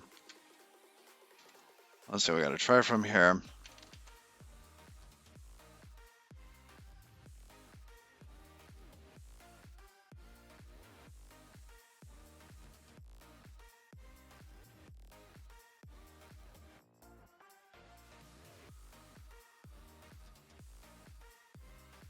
What are we trying to test here? Test that the callback is failing, etc. Yes. And we should have gotten callback failure. That was already checked.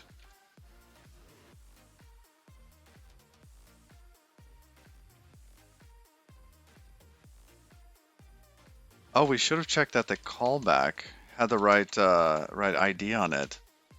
Yeah, we didn't do that on the last one.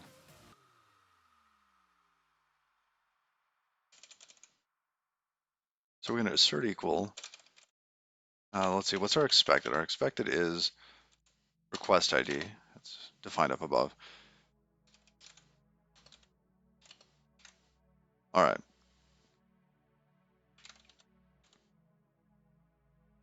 Yeah, and I think we need this up above as well.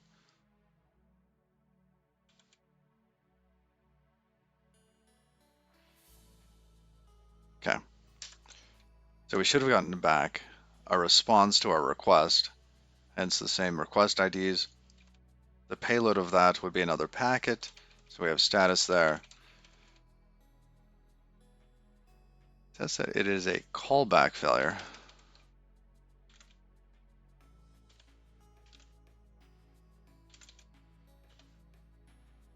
Let's see, what should the error number be though? I don't know.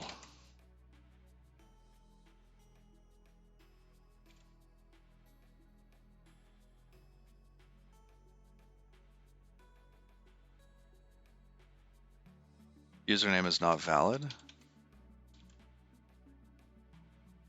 Is it not the same as up here? Oh, I see. This one it's passed in. This one I guess is not valid. I don't remember that being the case. So if we get an invalid login,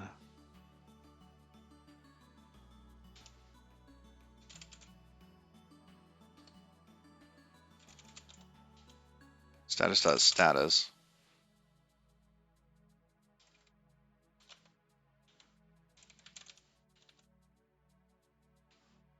Login failed maybe? Invalid, probably login failed. We'll see. And then here we get the shutdown message because they should have shut down the connection on the login failed. Okay, good.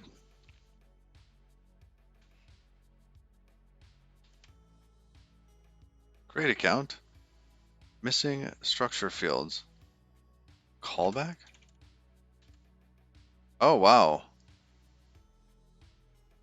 Yeah, we haven't made it to that point yet. Okay. Callback. That's gone. What else does that break?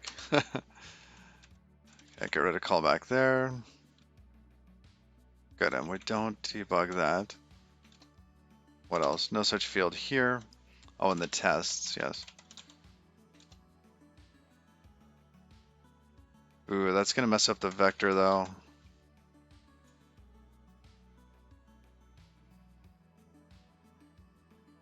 Oh wait, 3. Okay, so this is saying that we have an array of 3 things.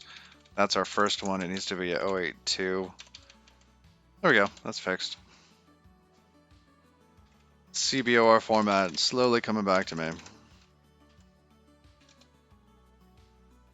All right, I'm back in here. Kind of where we were. But in this case, we have a request ID. We need the callback. Callback's on there. Good.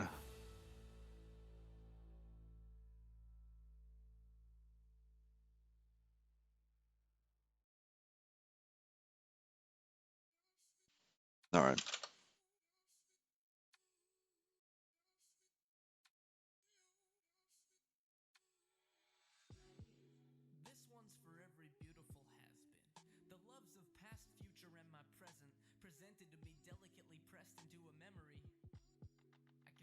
I need some more water. Hold on a sec. Anybody else got some good bad jokes?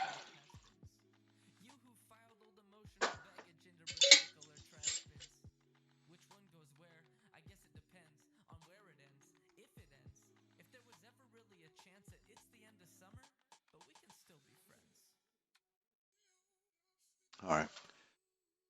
No, no bad jokes. They have to be like, you know, PG. All right. Now in this case, what are we testing? Create account with args. Okay, we're actually testing the create account flow. And this looks like it's a, yeah, just a utility function for our integration tests.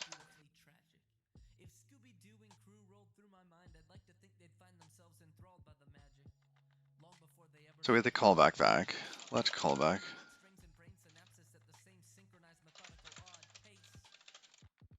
Try from on that. That's going to be from the packet.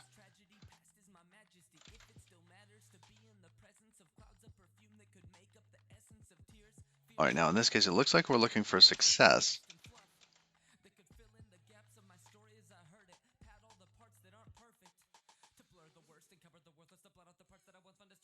What did we do for this? So when we get, it's just too many words right there. Gotta go forward on that. Too many words. We're going to authlib, and when create account gets processed,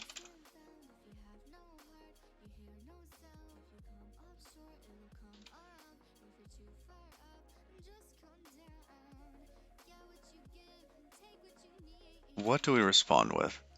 So in the success case, here, create account success. Oh, it's just a ID and a message and a callback again. Okay.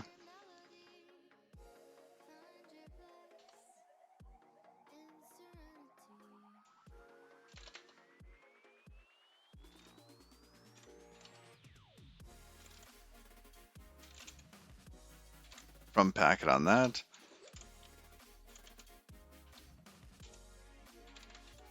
Unwrap. Let's not forget to assert this.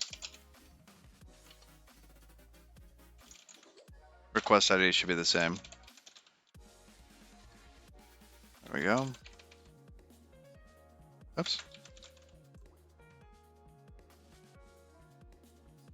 That's dead code. That's dead code now. Already done that. Check that. Good. Looks like we're just returning that with .id on it. Okay.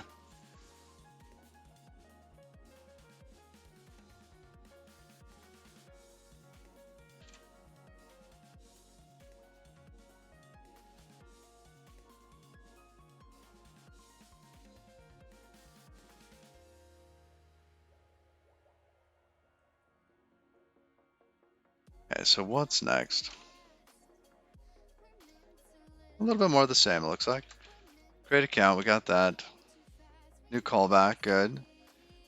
We did some of these earlier, some little bits. Let's change message to packet.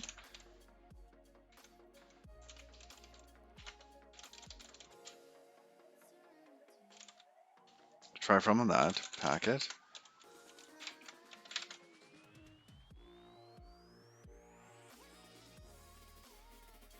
Am I using a custom message protocol or one that already exists? Yes, we are using a modified CBOR.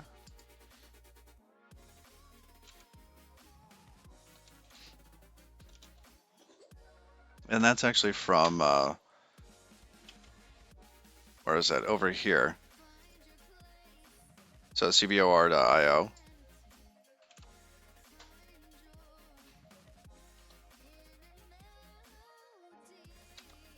Oh, I have to get my commands right. Set cbor. We're playing around with the Twitch bot also. So I can do that, and now we can do cbor. Yes, look at that. Okay. But yeah, it's a modified version of that. We stripped some of the tagging off of it. But we had been using message pack. I ended up getting away from that because of the way that message pack with Saturday had been encoding UUIDs. They were encoding it as strings instead of bytes. And good morning, demo.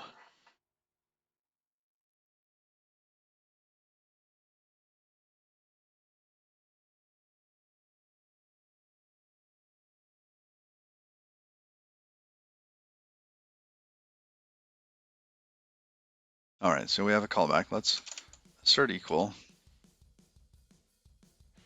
that the request ID is going to be the same as the callback request ID. So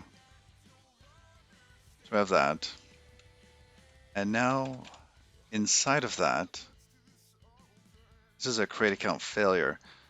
So if we fail to create an account,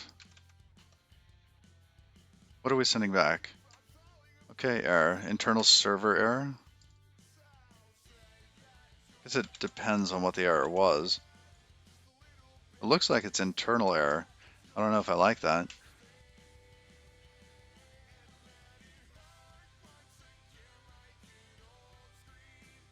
All right, let's validate that.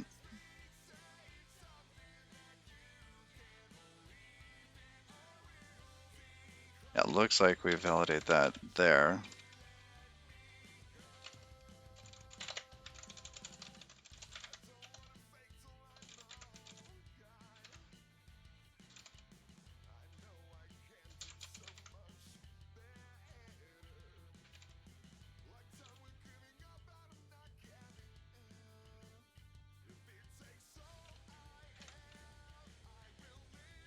I like to do the expected first.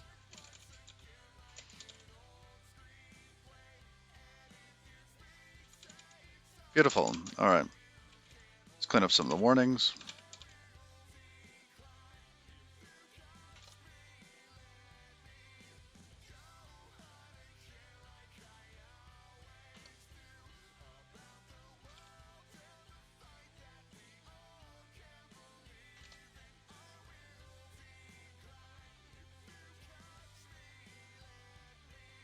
All right. Now we have actor mod, and that's it. Oh my god, we can actually burn through this.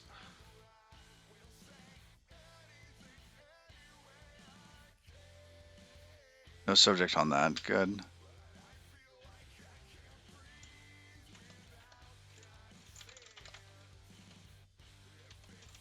Create actor. We strip that off of there. What is create actor? Oh, it still has callback on it.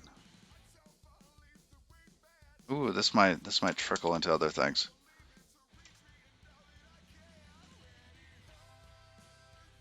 Okay, and it's got a large capacity anyways. We don't need to change that. And it looks like we only encode the string name. Already removed callback from that. Good. Why do I have a list of two things?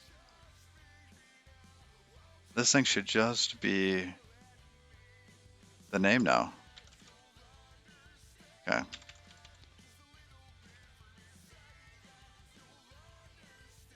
Which also means that we can get rid of this. Ooh.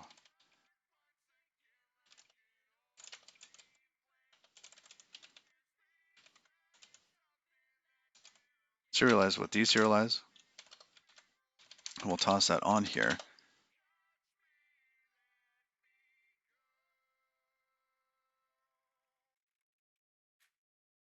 Why doesn't this include an account ID?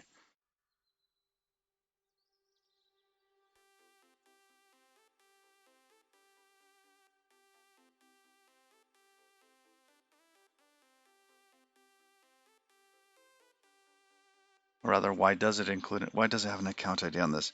This is because we don't serialize the account ID. That's actually skipped.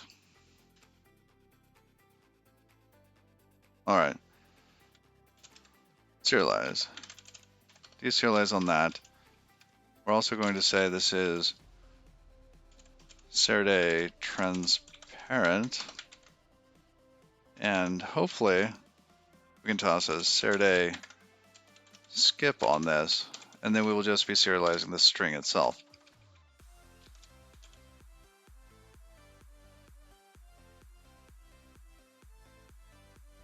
Okay, that should actually give us what we want here, where it's just a UTF-8 string. I am super stingy on my network packets, my network bytes and bits. Actually, Saturday makes it really easy to do that.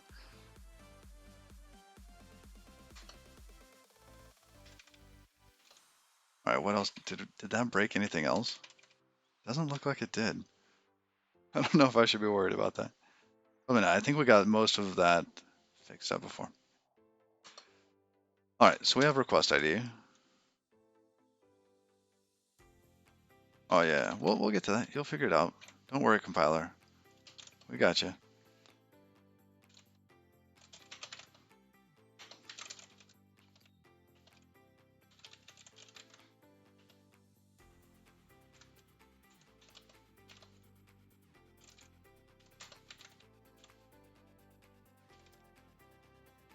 Do we not have callback here?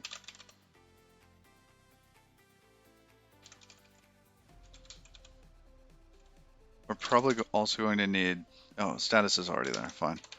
Yeah, we need status as well. When we send this, oh, and I spelled callback really poorly.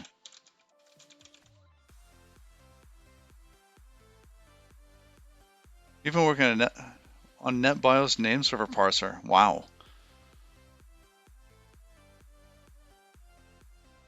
Tokyo Codex, NOM, Serde, yep. Oh, leaning towards NOM for parsing, interesting. The use of macros is a lot, yeah. Yeah, nom is cool. Saturday can do a lot too. I guess Saturday with nom sometimes. Then and I guess NetBIOS parsing. You got a lot of data in there. Not too much, but you could also do it by hand. Are you using bytes for that? The bytes crate?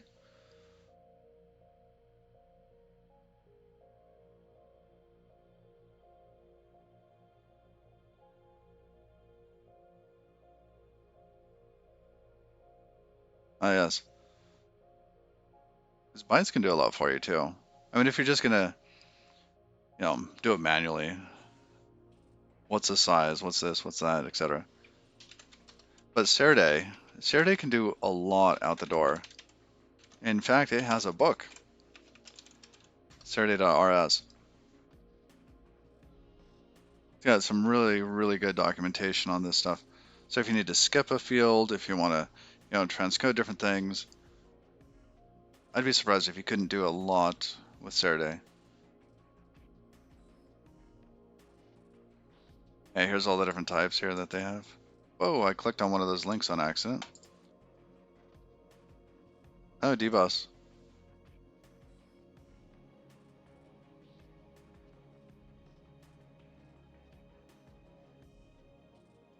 Yeah, Bytes is awesome. Also by the Tokyo people, I think.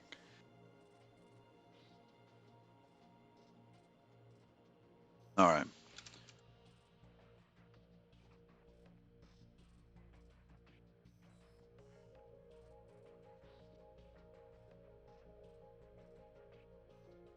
Yeah, give Saturday a try. And some things that might not be obvious. The way that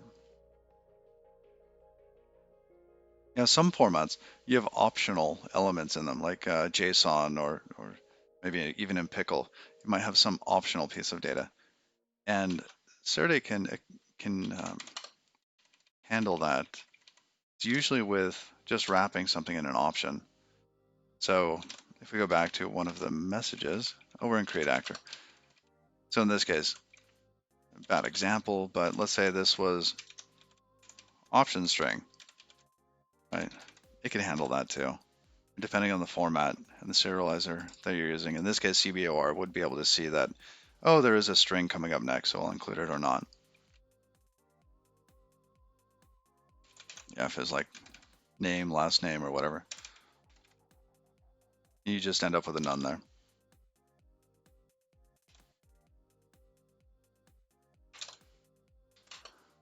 No such field. Oh, yes, yes, yes. All right, so we're in the middle of this one. Callback. We got the callback. We send the callback. Plenty of option bytes. Yeah, it just depends because sometimes the there isn't a way to tell, right, when you're deserializing if the next thing is the optional element or the one after it. So as long as it's tagged, it can probably handle it.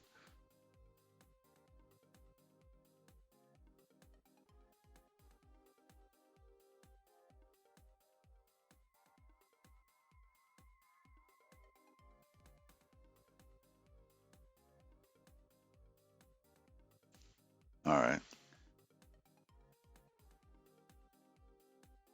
Oh, okay. Yeah. So we send that. Now we await the response. We have a packet. Callback.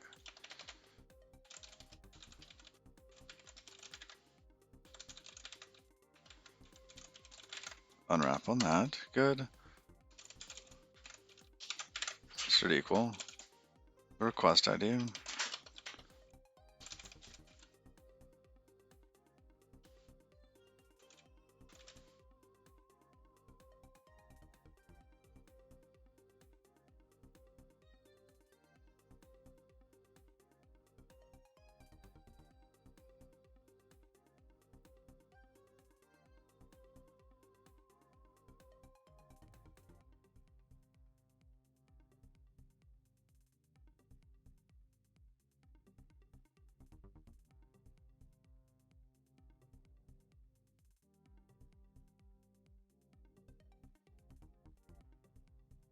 All right.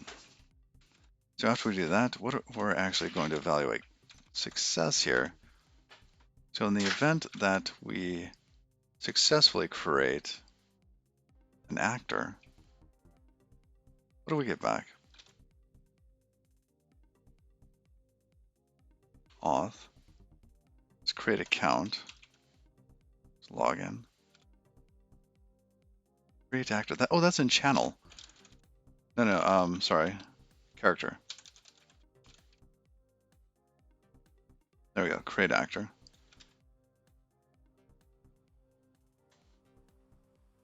So on success, callback with a create actor packet. ID packet. Okay.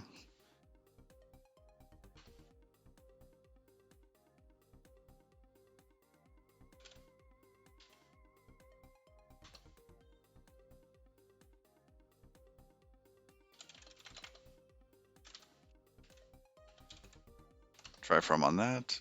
And that will be from the callback.packet.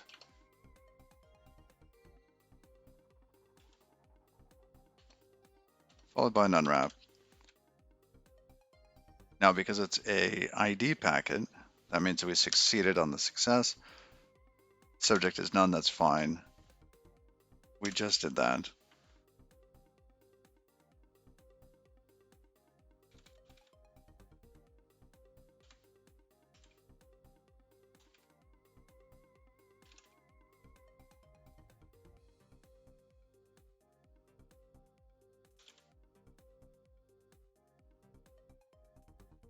There we go.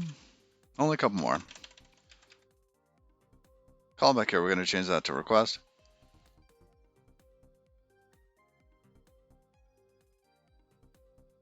MD Tridev, thank you. Oh my goodness, thank you for that. Yeah, thank you for subscribing. I really appreciate that. It is so encouraging.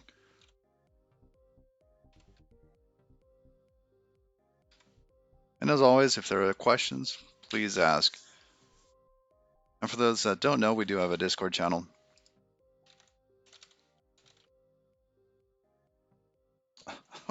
Which my Twitch bot refuses to comment on. But we do have a Discord channel. It is handy for getting announcements when the stream's starting. Also,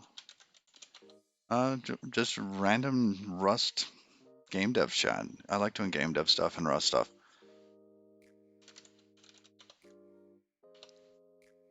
And that's over there.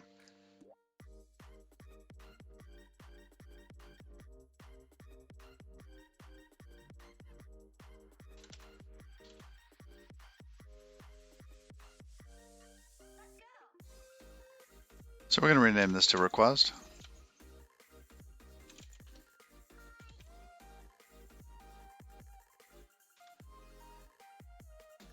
And I recently passed 900 hours. I couldn't believe it. On Twitch streaming. I never thought this would happen. It's been really good though. Streaming Rust and learning Rust while streaming has been incredible. There's so many people in the chat that are very, very helpful with Rust. Oh, it shows it as that. I just grabbed a new link from Discord. I don't know if they do dupe those or if I have to go back and fix that. I'll probably have to fix that after the stream.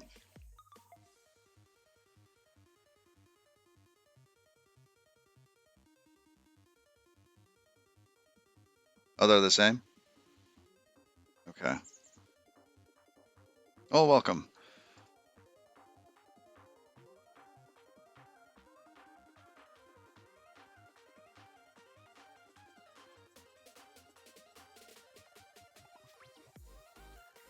Perfect. Thank you. I think I need to edit the panel real quick. I'd like them to be the same, just so that it's not handing out the wrong stuff there. I'm going to take one moment to actually update that link right in the middle of it. There we go. Submit.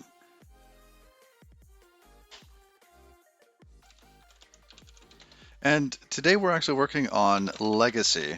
This is my game that I've been working on. It's kind of a multiplayer game mixed between Sunless Seas, Don't Starve, 1 Hour, 1 Life. The world is procedurally generated, and we're working on backstory right now. So far, now this is the first time I'm ever talking about the backstory, but because the world is made up of these islands, something has happened. And the general idea is that there's a bit of confusion and chaos in the world because of the way that navigating between islands works. Because as you navigate between islands, the only way to know where you are is how you got there, right? So it's kind of like, yeah, like if you went east, south, west, and then north, right? You should have been, you quote unquote should be back home, but you're not. So the only way to actually get back home is to backtrack and to follow your path all the way back. Because of that, there's this like chaos in the world. And so we're talking with my kids about this, and basically there was this really evil thing, and in order to trap it, the last of the magic in the world, in the universe, was used to actually basically shatter things and put it in its current state of chaos. Because the evil thing didn't get destroyed, it was just trapped. And it turns out that it's really bad with directions. So you have to go. Part of I think the adventuring side of it will be finding this epic beast at the end of the world that is lost.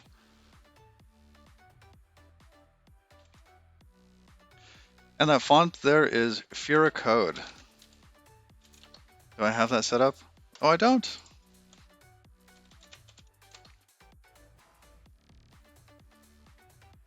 Yep. This guy here.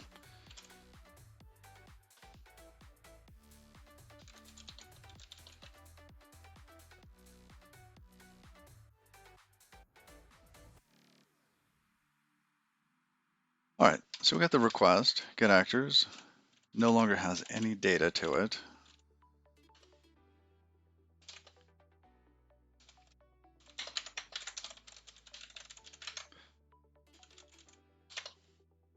Get actors on that. That's good. We send callback.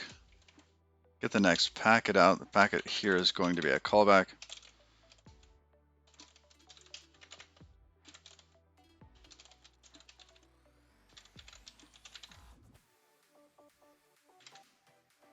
Give it a try from packet on that. Unwrap because we're in the test code. Okay. Let's assert that the request ID, we just called it request, is equal to a callback request ID. Let's rename that. There we go. Now from inside of there, we should be able to get that type of packet, right? And the only thing that will validate is that the packet kind is correct. Which really all we're going to do is this. Underscore is going to be equal to get actors, try from the packet on that.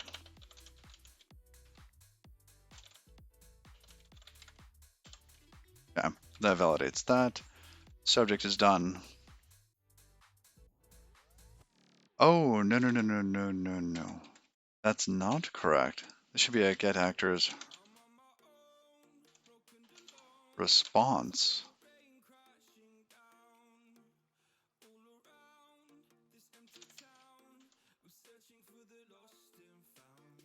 Yeah, that should be an actor list.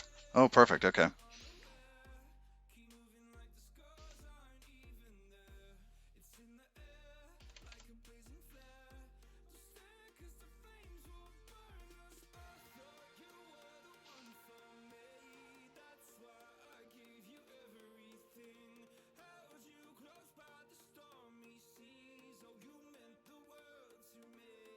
All right. So we do have from packet on this, which is good. That's just not in scope.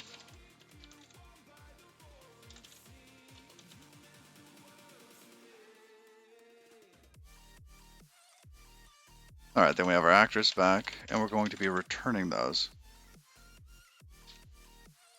That's done. That's done. Now, what is the response here? We want a type actor list. That should be there. Let's just do that.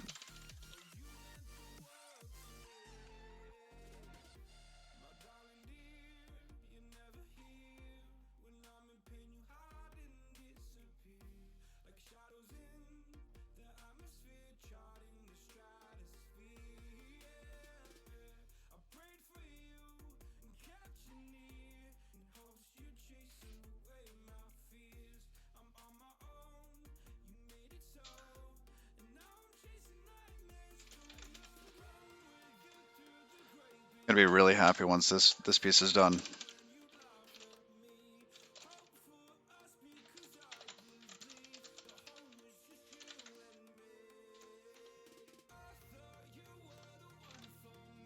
All right, we do that. When it passing, oh wow, it's doing it into a load actor on that. What?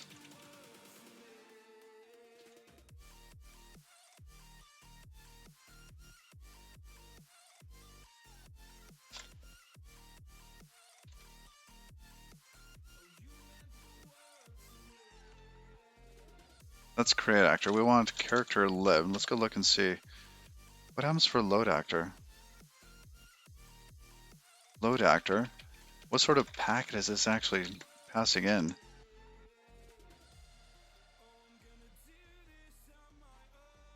It's from ID.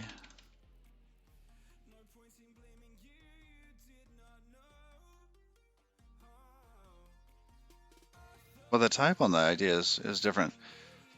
What theme am I using? This is Challenger Deep.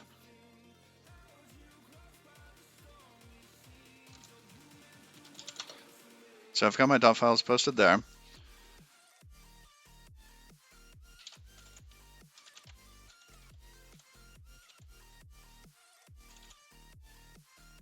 You know, I haven't looked this up in a long time. Should be this one.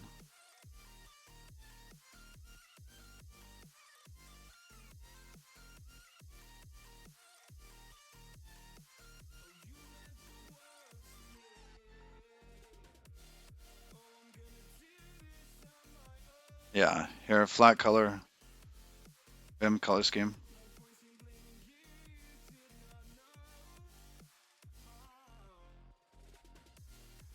At least I think this is the one I'm using. I'll have to double check.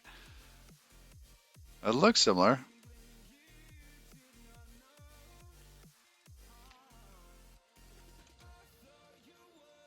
Yeah, that's it. It's got to be it.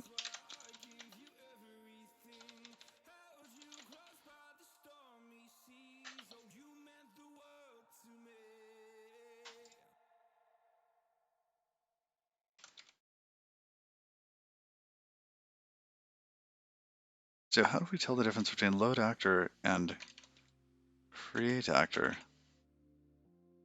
Because we don't have like that outside wrapper for this ID type.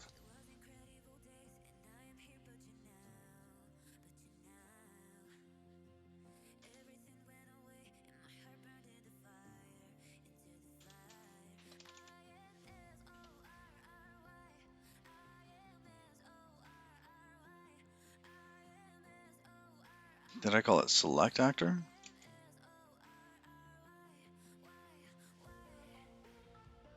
Wow. Yeah, according to the tests, I had been abusing this other mechanism, or this into packet thing that doesn't exist anymore. And the purpose of that was to be able to have the ID packet, well, have just some arbitrary um, packet set up with different kinds. What I mean here is, if we go to messages,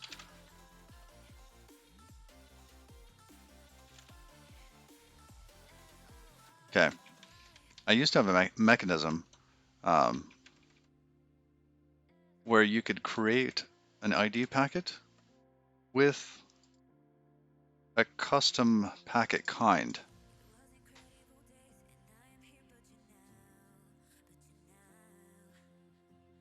So it was similar to this, but this was provided. And I see that could be handy.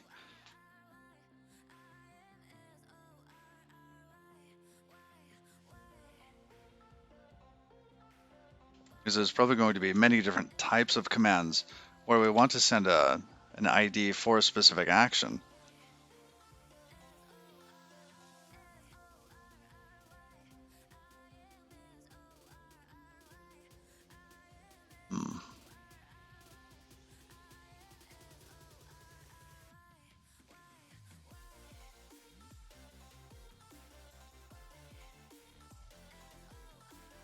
I wonder what a different way to do that is. Yeah, back to the test code. So what are we trying to do? We're trying to select an actor. And that makes sense.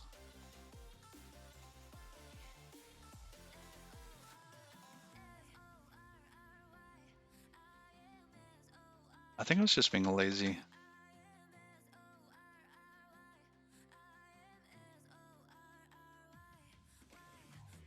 Can you stamp that out with consts? And Surfcat, thank you for the follow. Part of where I'm still new at Rust is when trying to come up with a pattern that would just be common in Rust code, where something like the packet kind here could be parameterized for this ID kind. Like, how would I make that generic?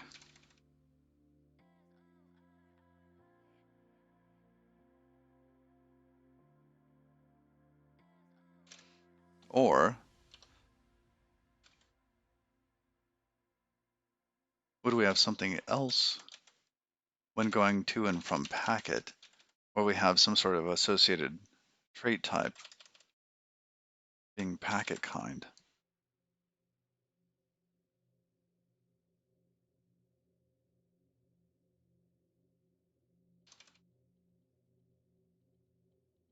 Hmm.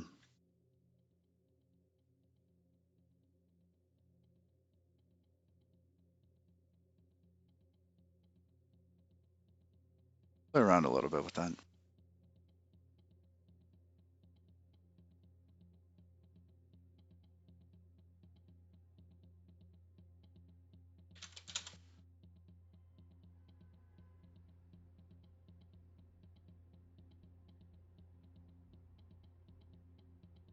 So let's say we could do from.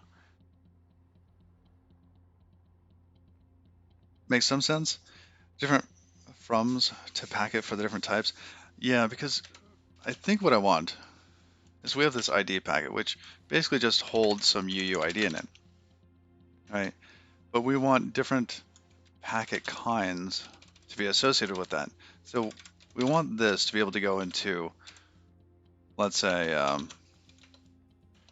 packet kind with select actor as its kind, or um,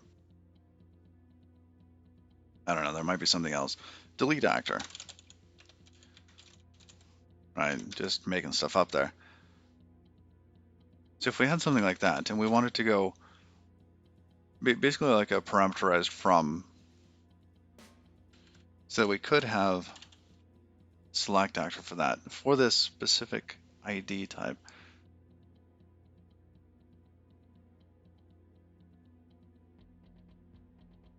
Hmm.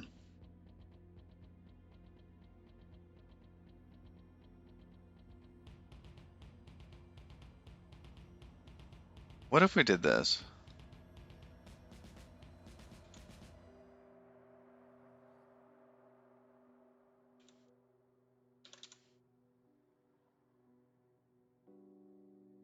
From bytes, like, let's see, no, what the trait is going to be a um, packet wrapper or packet wrap, something.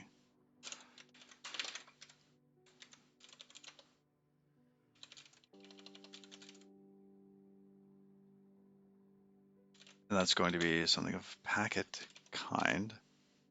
I don't even think, now we can't do generic, this is GATS, isn't it? Generic associated trait types. Can we constrain the type here?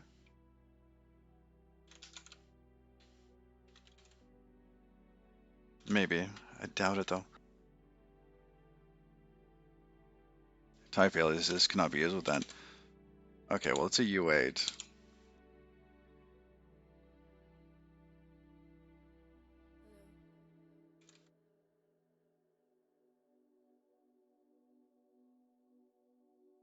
Expected trait, yeah. Because we can't do that.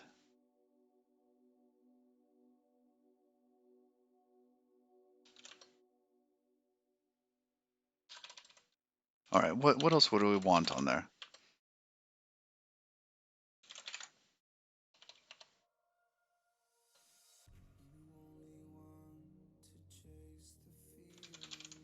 Let's just have a packet thing. This would take probably something like bytes.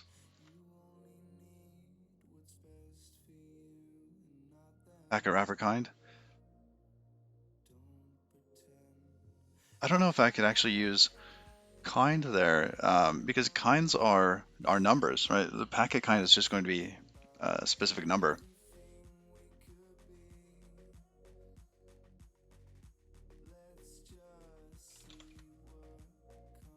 So in this case, we could say, oh, we have a packet wrapper, we want to wrap some bytes. And I see a way to do this, where if we had kind here,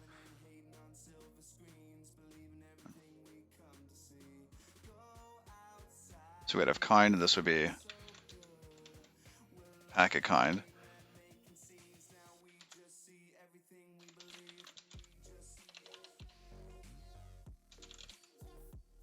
That'll return a packet, and then we could implement that for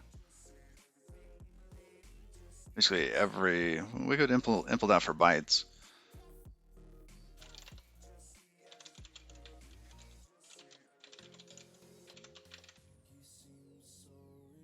Oops.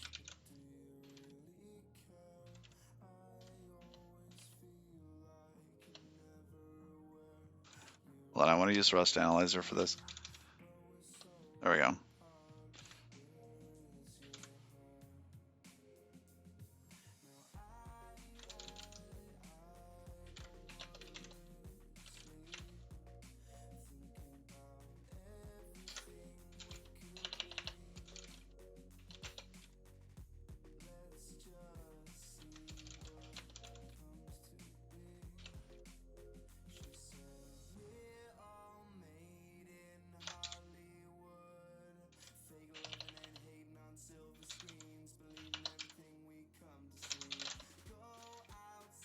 Something like that might work.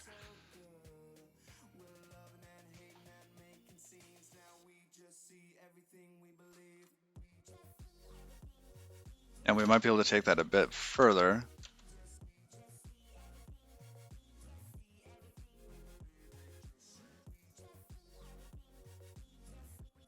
So could we do this for T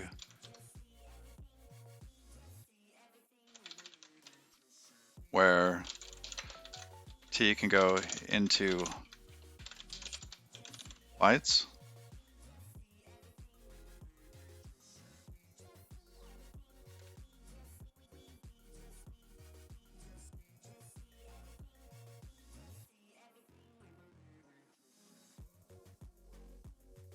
All right, and this kind here is fine. Self is that.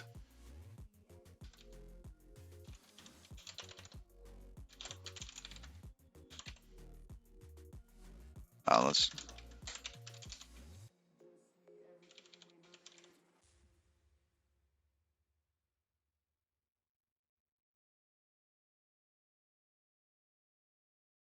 That might work.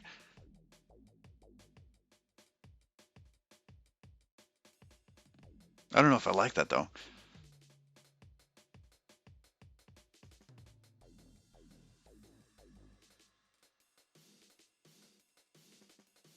It might simplify a number of things though. Let's see.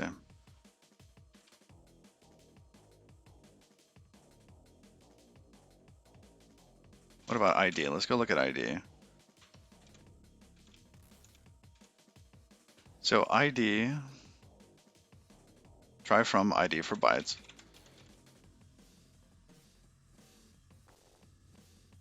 Probably has to be a try from, doesn't it?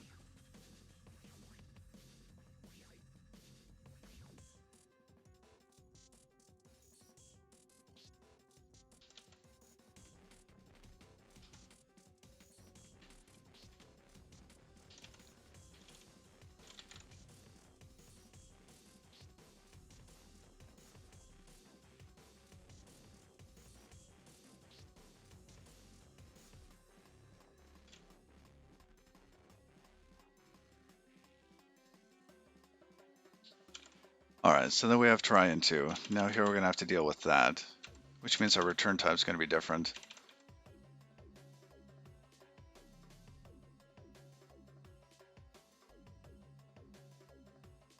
See, at this point where I don't want to do it this way, I'd rather have some other sort of some type associated with it. And it's not because of the try and two, actually. It's actually because of the kind. I want to get rid of the kind.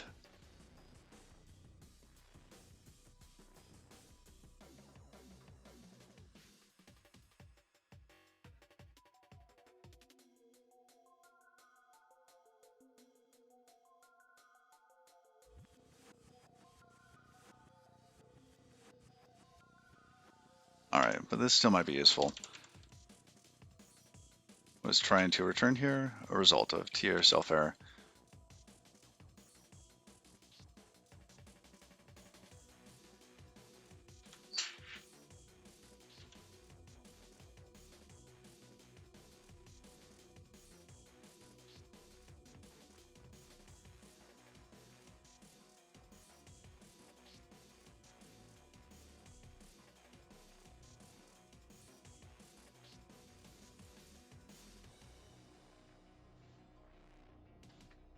I don't know about this one.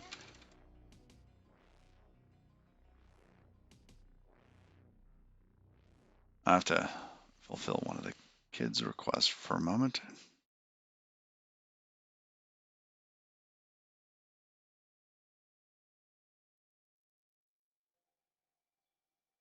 All right. And we're back. There must be another way. So let's say, so what do I want to do? I want to be able to come in here and say, oh, you know what? I've got ID for this kind or this kind or that kind, right?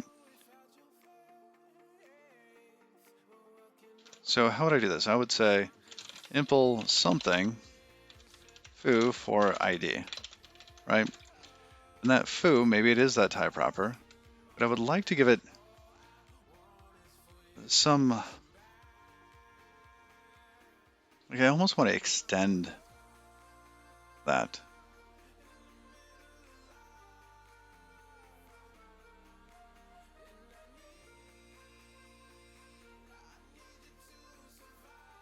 Yeah, I want some other type.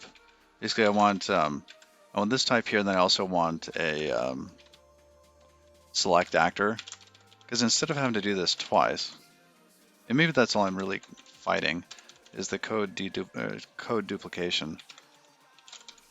Because if that was identical, what would I do to reduce that?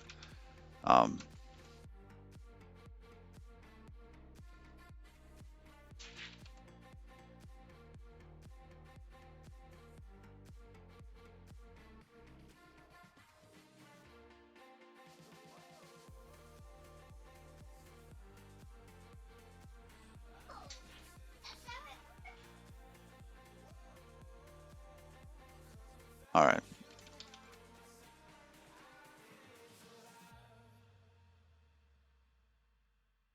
Because I think some of this is what's getting me. We basically have the same thing over and over and over again. We've got some capacity here, so that is useful.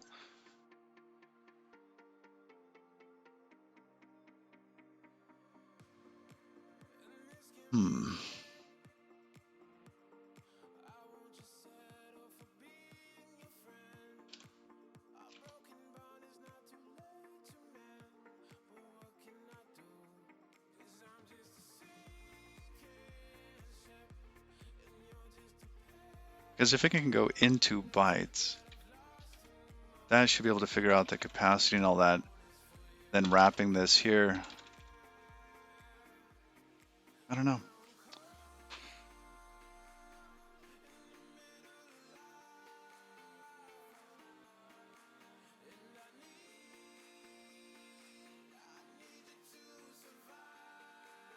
Why would that need to try into bytes? It seems like it should always serialize. Oh, no. Some things don't serialize well. Or maybe, you know what, let's just do that. Let's just go with this. Let's see how far we can go with just that. So if we can go into bytes, then we should be able to come back here. This from ID for packet.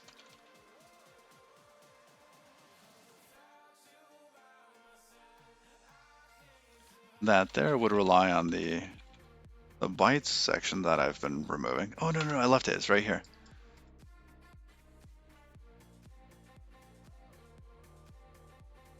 But in this case, actually, I don't agree with it from here. I think this should be a try from, or excuse me, not a try from, just a regular one, because serializing UUIDs should always work in this case.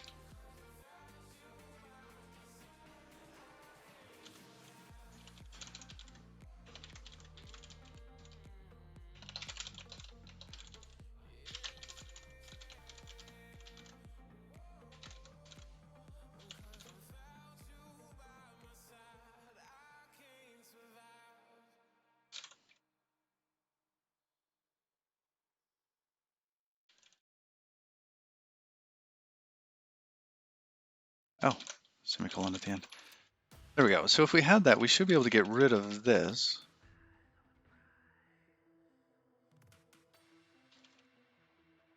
And just use that other type.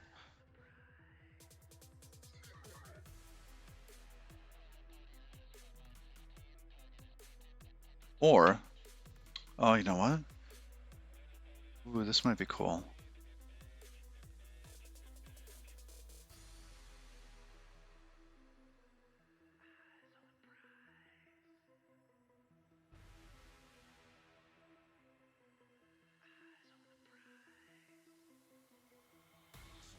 All right, let's see if we can make that generic. Impl from anything that impls into bytes.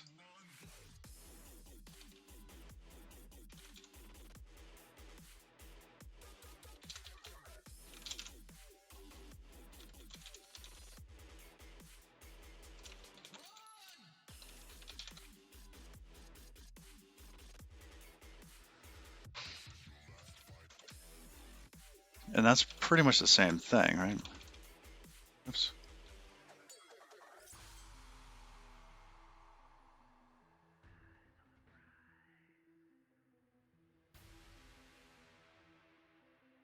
Oops, deleted a little bit too much.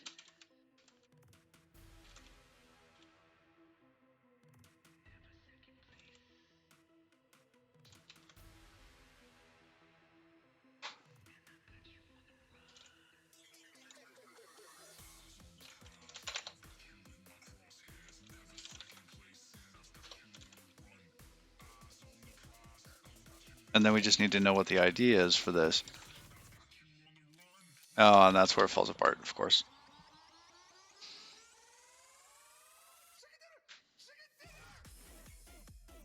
Does a generic type T have to be related to packet?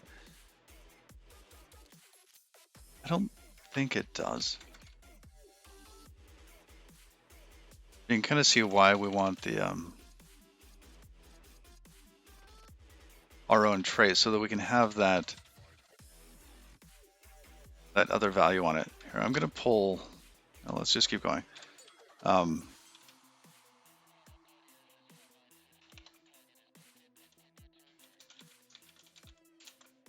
Pull packet wrapper for. Oh, that doesn't make sense. Back over here.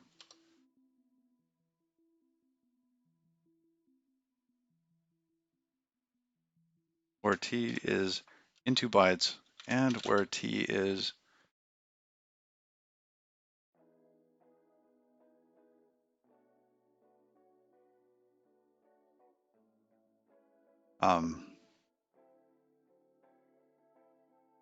as packet kind. I don't know.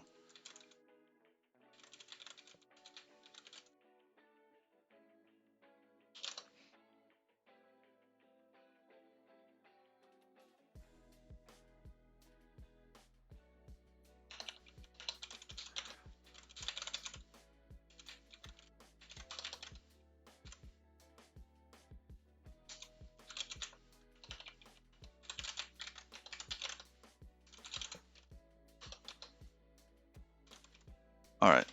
So if it has that, then we should be able to say, you know what, kind isn't passed in. Or we do two of these, one that has that and one that doesn't.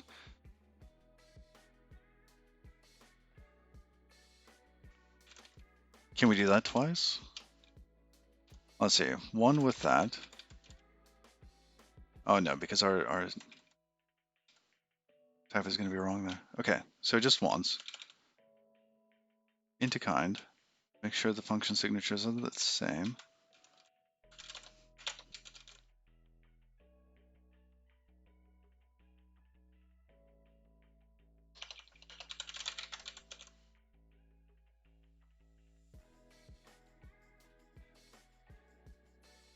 Let's rename that.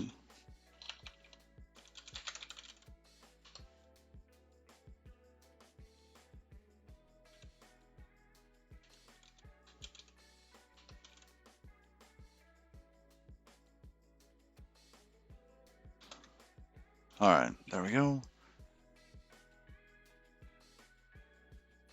So now we have these two traits, get packet kind and packet wrapper. We'll import this for everything that has into bytes and packet kind. So whatever that T is.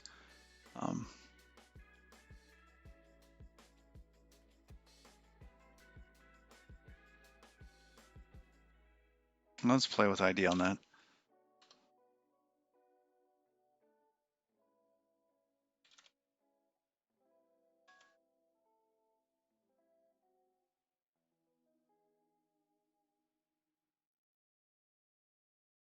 Could we take that a step further and say anything that can be serialized?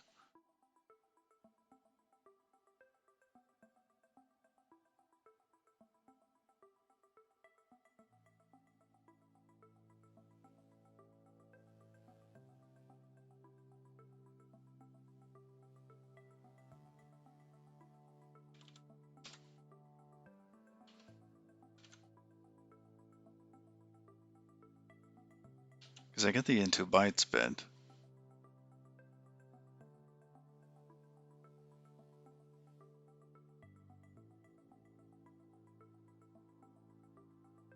Yeah, anything that has this serialized trait.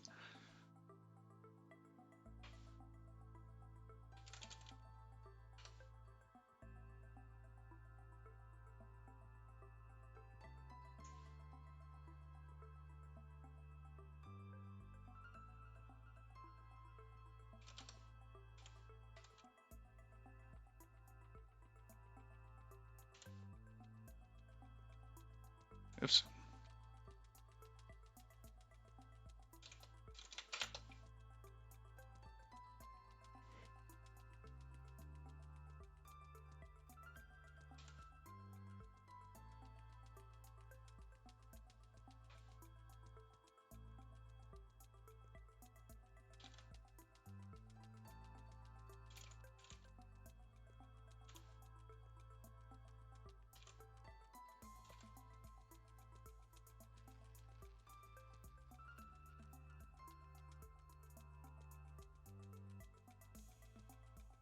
Did I misspell that?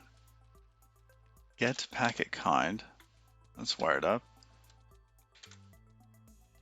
And that's the same.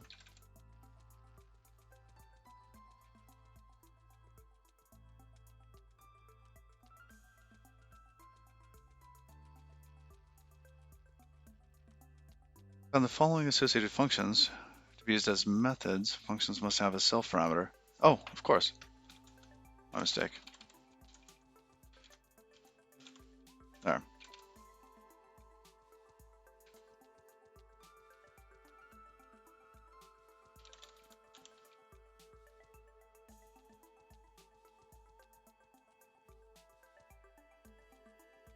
Ah, okay, and in this case, we just want to convert that to bytes.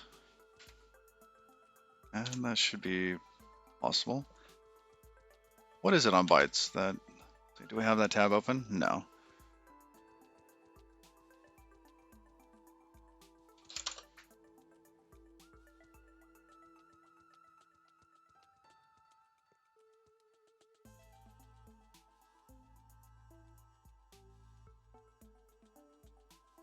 All right, so from these structs, we have bytes. Can we go from just with bytes, or do I have to do that from bytes mutable? Okay, static from vacuate. There we go.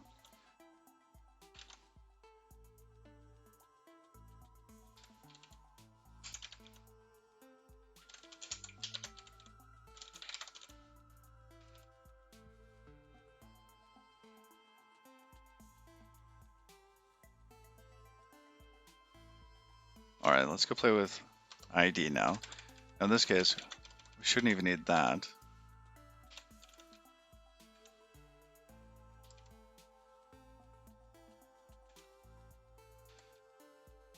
But because now we have this, we need to create simple get packet kind for ID.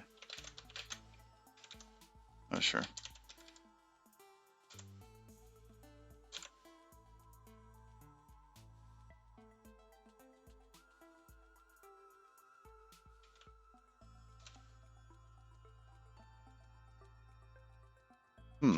It didn't want to do that.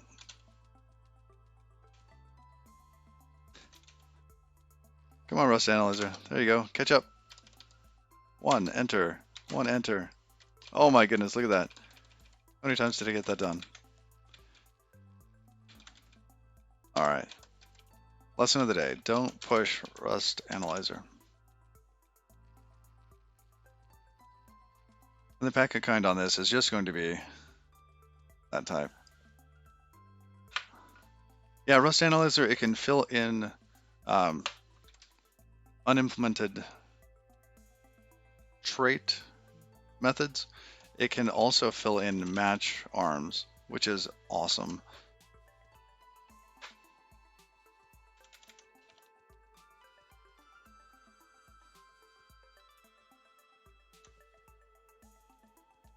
All right, and what was it in this one? This is, I guess here it is. Just returning that. That's all that has to be. Oh, as underscore.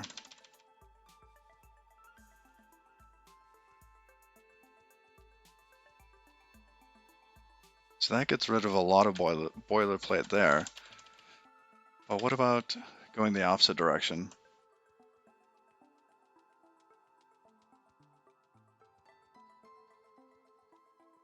Yeah, we could do that the other way too, but that would be a try from on that.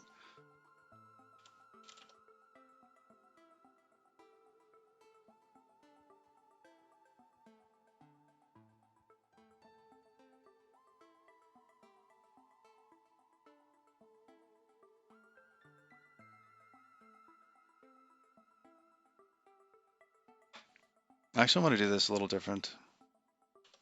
So I would rather have the from instead of that wrapper here. So could we change this? Impl t from t for packet.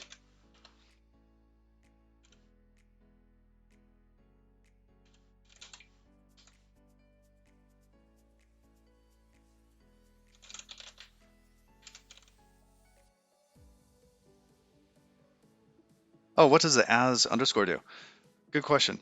So in this case, client-bound packet kind is an enumeration. And Rust enums are amazing, right? They're kind of like a mix of an enum from C and a union, also from C. And in this case, I'm using it as kind of just a straight up enum with values for each one of the kinds, right? And this will be represented as a U8 as long as the values don't go over 255. Right. Now, back here, because this technically is a variant of an enum, I have to cast it to a type, right? And this technically gets cast to a U8. But because the Rust compiler is smart, I can say cast it to whatever fits, and it'll figure it out.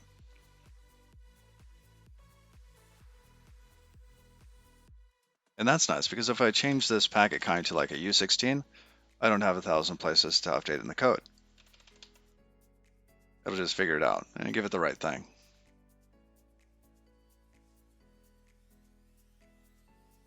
To Lawrence, thank you for the follow.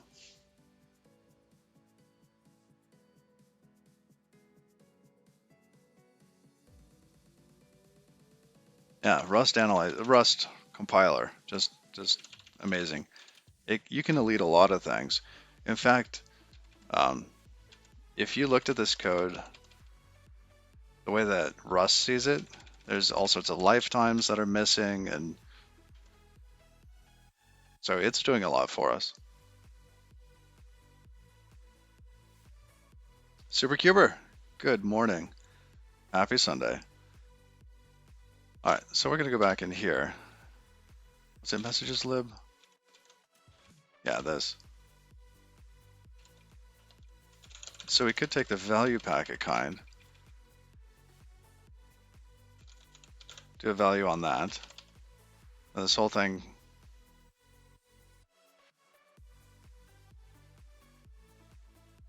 Private trait, get packet kind in public interface. Oh, good. Yeah, we'll have to fix that. It looks like we're getting rid of packet wrapper.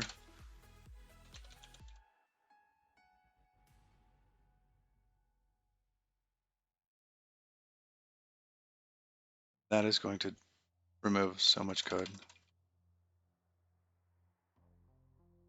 Wow. Okay.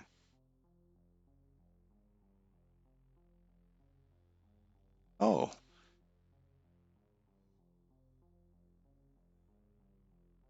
AB Doniger, thank you for the follow and the subscription. I really appreciate it.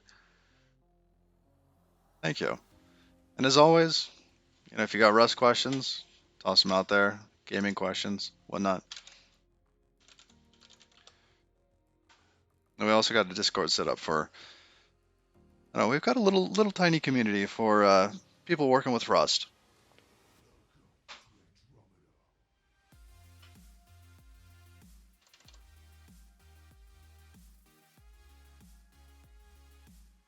Then I also announce when the stream starts in there, because Twitch isn't always entirely reliable on sending out announcements.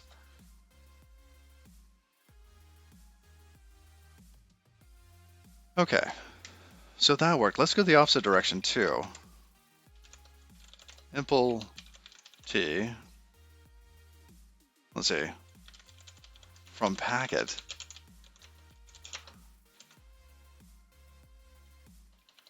For T. Oh, but how's it going to know which one it is? No, that. So what am I thinking here? In this case, saying that if we had a type and we had packet, it would be really neat if we could say, hey, go to this other type. Problem is, we'll see how smart the compiler is.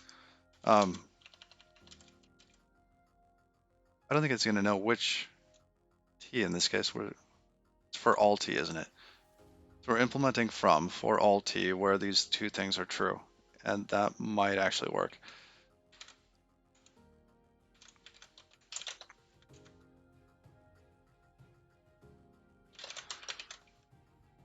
All right. Now in this case, this is going to be similar to what we did here. We're doing a try from in this case, because it could be possible that this packet doesn't go in that direction. Okay, so let's do a try from instead.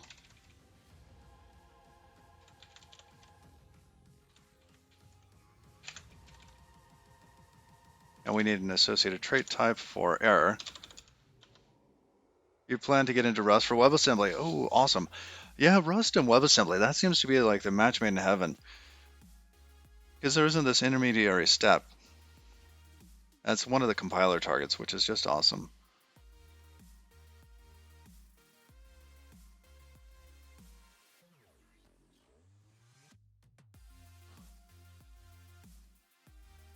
I think there's a lot of things that you could do with WASM that you can't do with regular JavaScript. Like all of this serialization, deserialization of custom types, that's a big thing. Especially if you're not targeting, let's say, IE11, then there's a lot you can do. Oh, I was trying to get the type. Oh, why did it get rid of my function?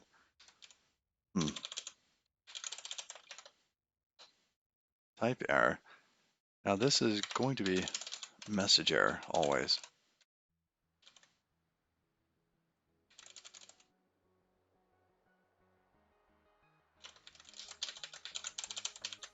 All right, and that'll be self error on that. Now we have to return something.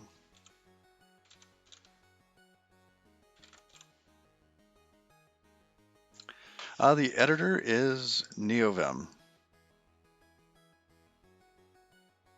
Good question.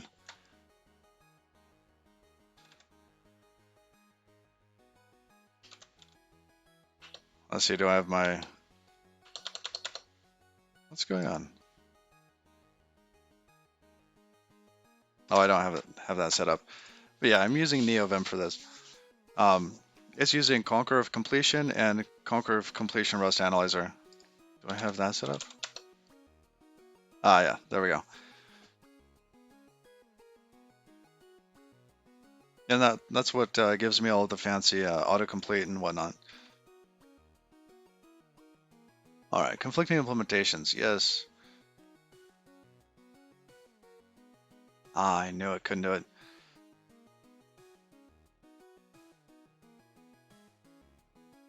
Because there's already a try from for all T.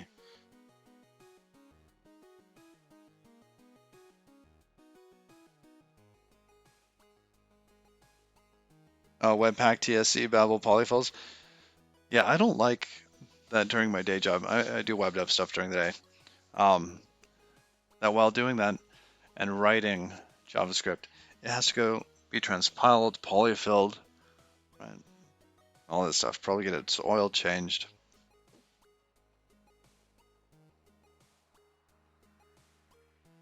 Yeah, it goes in as like this slender machine. It comes out as this boat. All right. What does a nut say when it sneezes? I didn't warn you. Another bad joke coming up. What does a nut say when it sneezes? Cashew.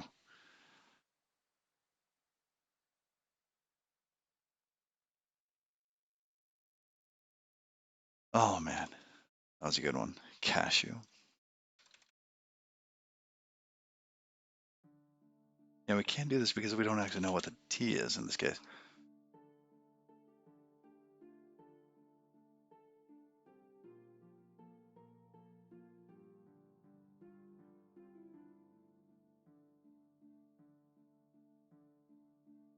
Hmm.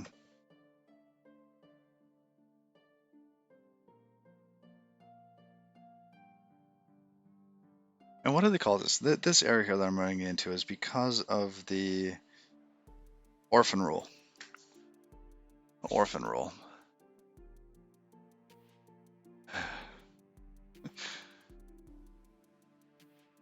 Oh, for doing UI. Yeah. There's oh man, there's a bunch of those. Um, so there's you. Use a good one. Oh, plus a snazzy theme. Oh, nice. So there's this one. Rust WASM client-side framework, right? Does all the little DOM stuff and whatnot. Then there's also, I forget what it is. If we go look at lib.rs, lib.rs lets you search through this using keywords instead of just the names.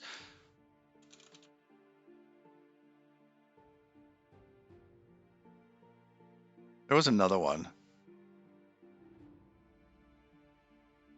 Oh, I saw it recently in,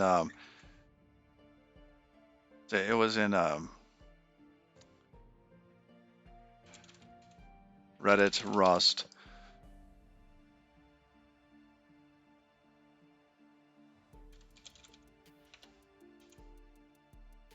It's not in there. And we know how good the search is and this. But also, yeah, so there's a Rust community over here in Reddit if you're not familiar with it. A lot of good stuff in there. Also, one of my other good go-tos is This Week in Rust, which will kind of summarize a lot of that stuff, which is really good too. So if you know dealing with Reddit is just too noisy, this is a good kind of weekly summary of the Rust ecosystem.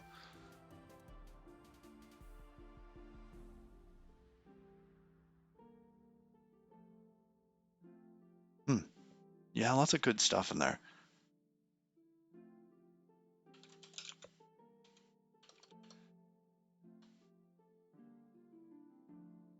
Oh, you know what? I might have favorited it.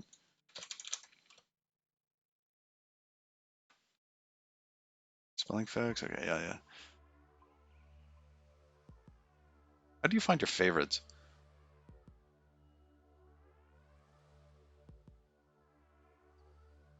Oh, my stars. Yeah, darks.rs.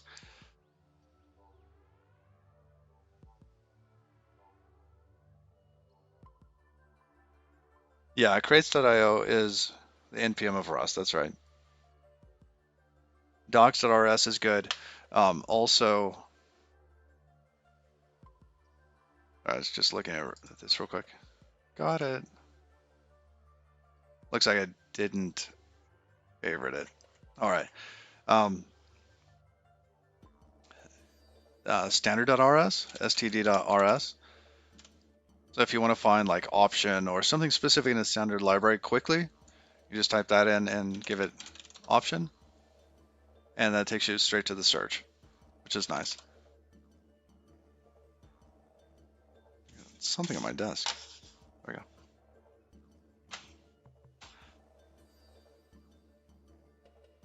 That's very colorful. Yeah, and the colors mean things. Option env means that this is a macro, or excuse me, that bright green is a macro. Um, the purples are traits. You have modules here in orange, and that lighter green means that it's an enum, and then the blue I think is it's a struct. I have to double check on that. Oh yeah, they all mean things. So you can just look at it and say like, oh yeah, I want the macro. It's very handy when you get into things like Tokyo. Where's Tokyo?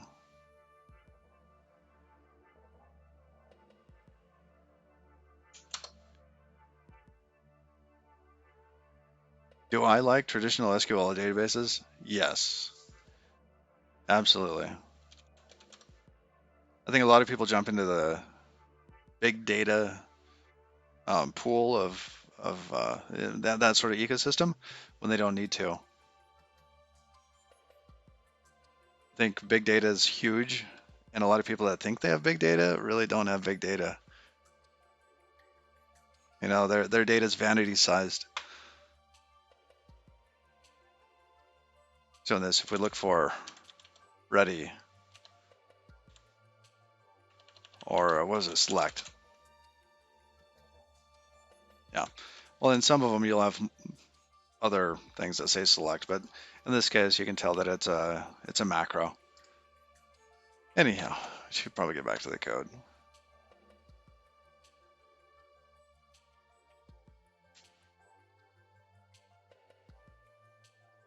Yeah, but you like MongoDB Atlas because it's simple itself, and that's also a perfectly fine thing, right? Because ergonomically, sometimes things are just easy to do and they fit the bill, right? Right tool, right job. I think a lot of people treat big data as a big hammer, and everything looks like a nail.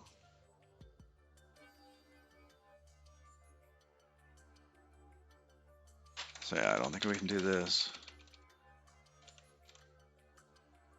because we need to know what the type is here.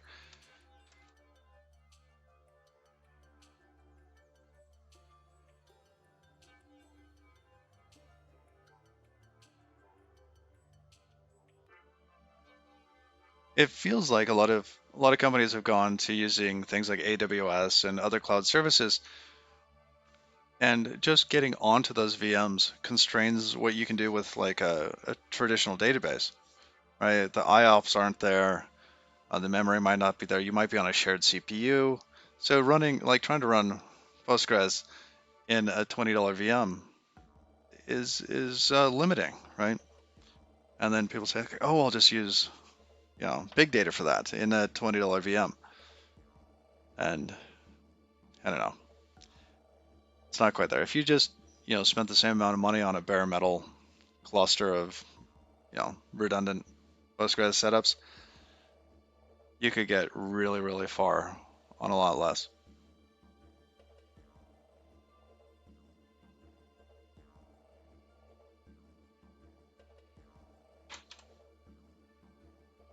I mean, once you get to like Google size of data, Facebook size of data, like World of Warcraft size of data, no. You could use some. You could still use traditional databases for some of that size.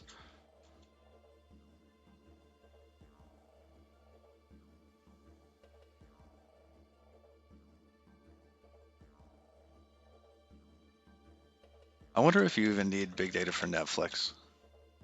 The catalog's only so big. I mean, maybe for their analytics, right? Usage information. Everything else, though, you could probably do Netflix, excluding analytics, without big data.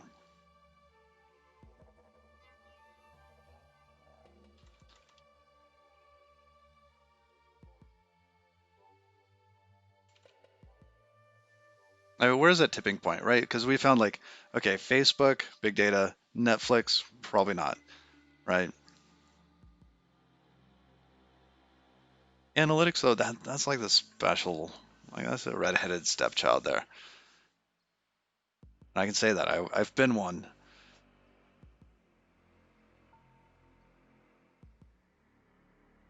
All right, we're trying to code, weren't we? All right, so then we ended up in two places here where we had this. We could just go to macros with these, and maybe we'll do that tomorrow.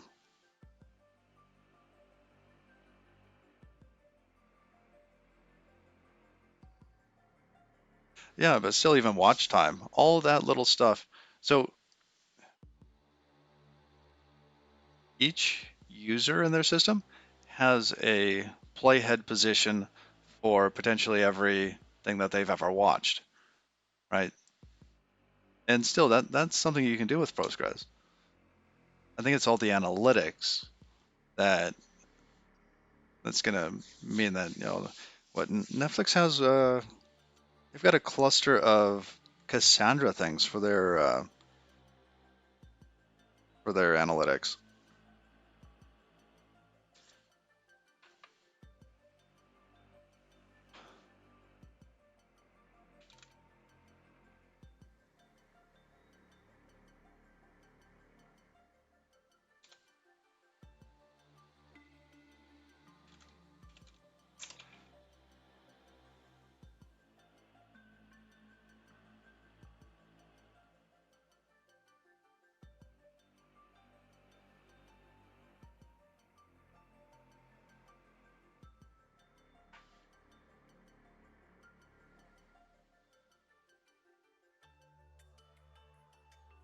Well, a counter is just a counter,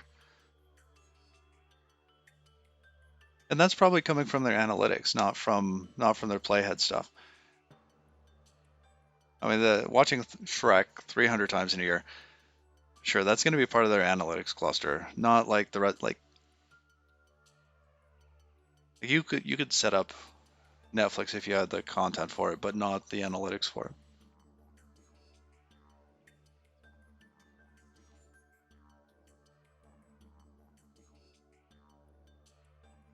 Connecting to somebody else's DB, like every field had outliers with their type.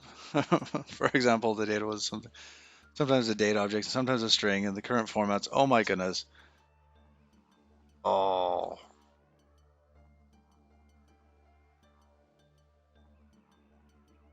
wow.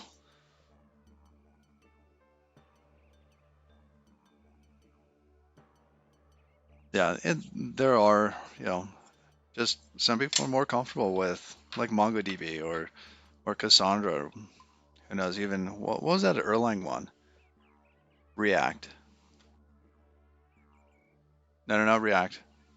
React. RIAK. Whatever happened to React? They went under. The Basho went under, and then it came back to the community. That's right. It came back to the community because some big um, uh, sports betting place actually used it a lot. They just bought it and donated it to the community. Yeah, oh, that's awesome.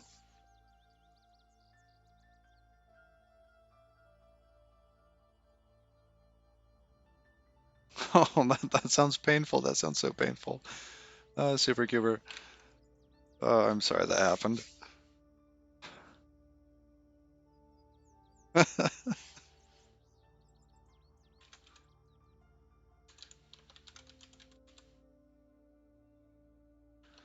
Stardate Monday. Yeah.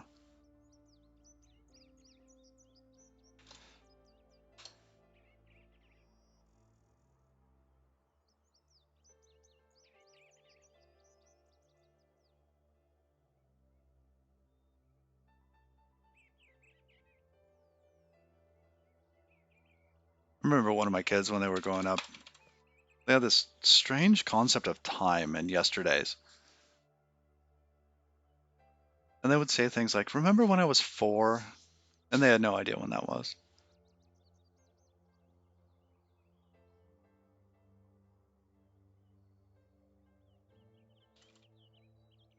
All right, well, here. Oh, shoot.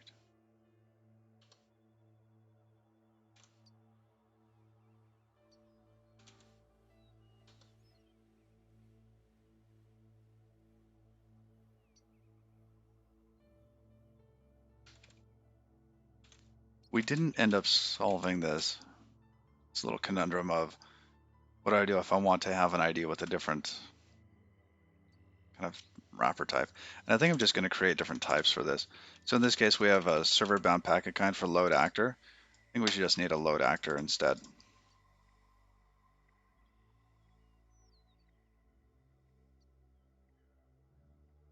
Stuffing Express and using Flask, interesting.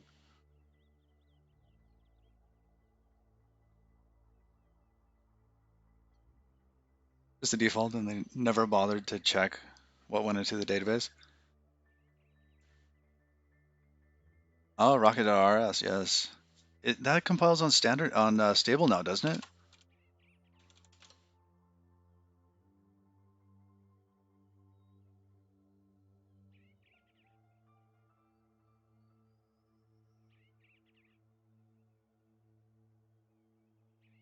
Latest release.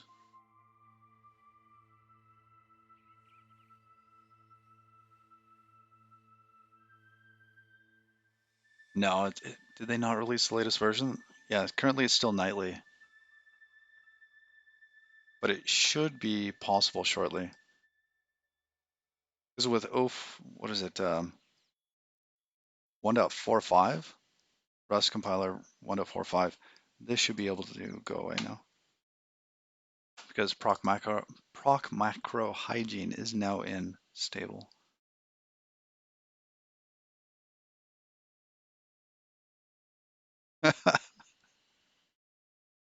Well, thank you. I really appreciate that. Well,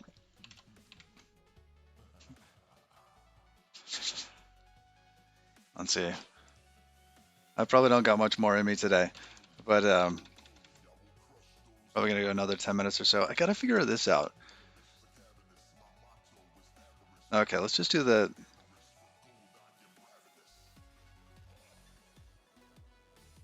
I don't know, it's either that or we come up with some other generic way to handle this.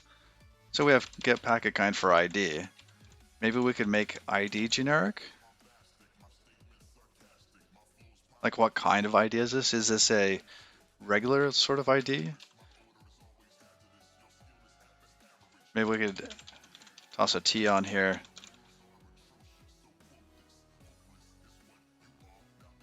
So we do that. We'll just have some sort of phantom data. Marker. Phantom data of T.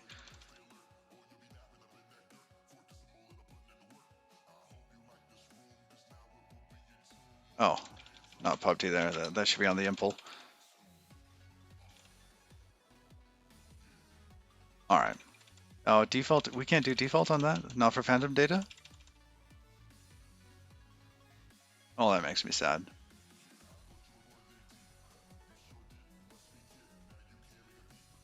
Notorious DIG. I've actually, like, this pretzel music has grown on me. I have to admit. Yeah, this is by Chipsel. He does a lot of chip music. I think this one is this song actually speaks to Minecraft, like playing Minecraft stuff. All right, so if I can't do default on that, that's fine. I don't think we actually use default on that. Maybe for some of the tests? Whatever. Type annotations needed.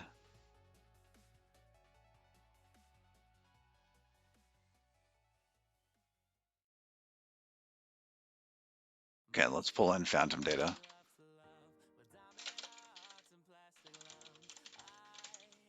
Is it on marker? I don't remember. Good. Okay, so it is. So then we have T there. And then we can use T over here.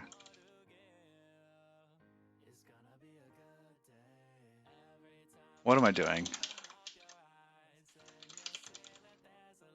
Because what am I going to do with T? I'm going to ask T for whatever its kind is. Oh, that's right. I was thinking, what if that T there actually implemented packet kind? So it's a T that implements like that get packet kind.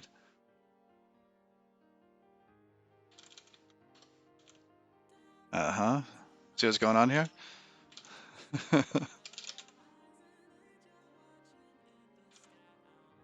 Oh, but then it's going to ask us, which one are you talking about? Is it going to be recursive or not?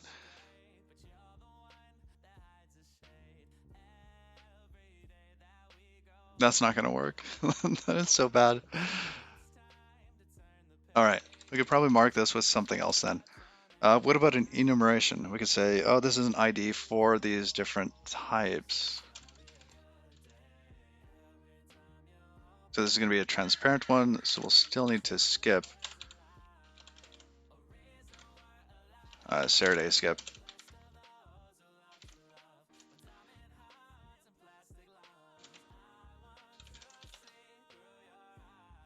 And this is going to be whatever the different packet, the ID kinds can be.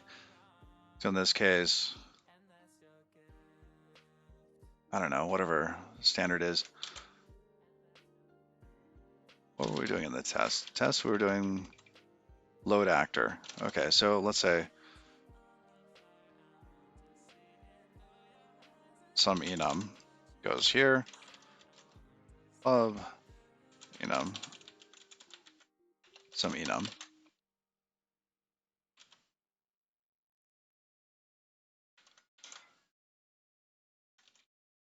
So we could have something like load actor in there. Skips the deserialization. But then we would be able to say, hey, I want one of these for that.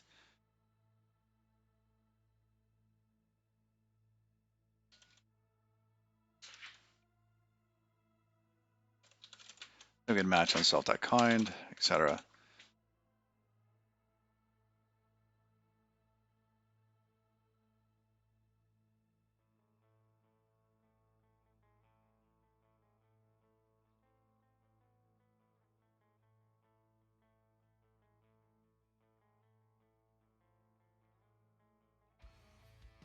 All right, I think I need to think a little bit more about this, but it is coffee time, and I am 22 minutes over. Okay, let's clean this up a little bit before we go. Get rid of that. Get rid of that.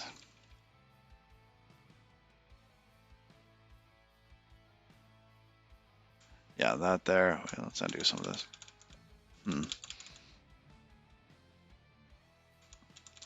Put default back there. Good. Make the test happy. Okay.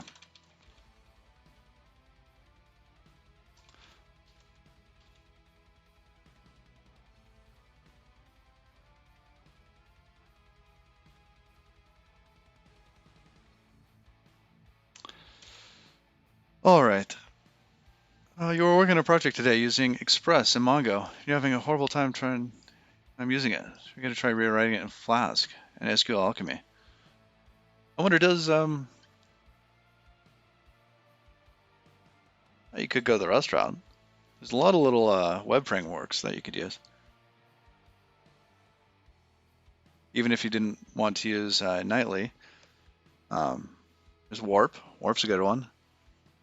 Tokyo is faster, but a little harder to use. There's a couple of good ones out there. Tower Web.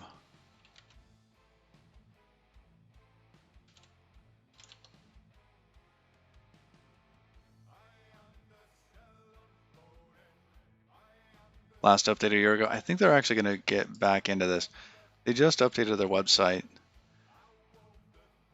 This is part of by the Tokyo people. Yeah, Carl there.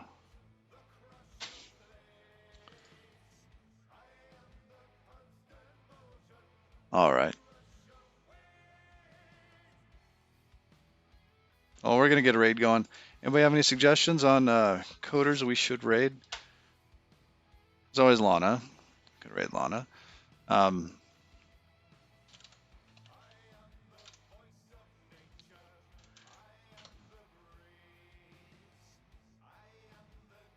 Oh, Starlet. Makes it brain friendly. Okay, nice.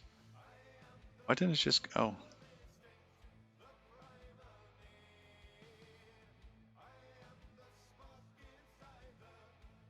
Oh, I'm logged in as my evil persona.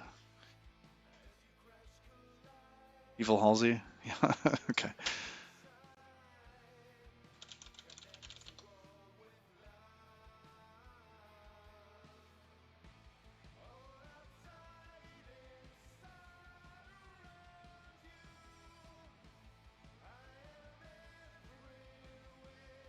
All right, who's doing Rust?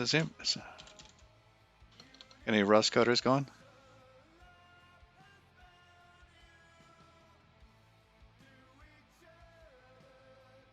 Oh, what's he doing?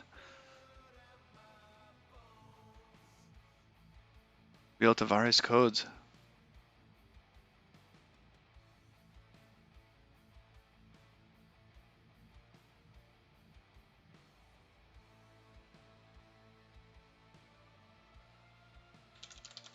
Let's see.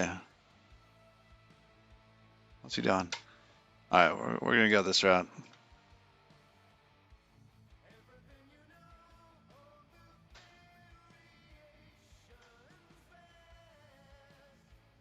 Is this Portuguese? Is he speaking Portuguese?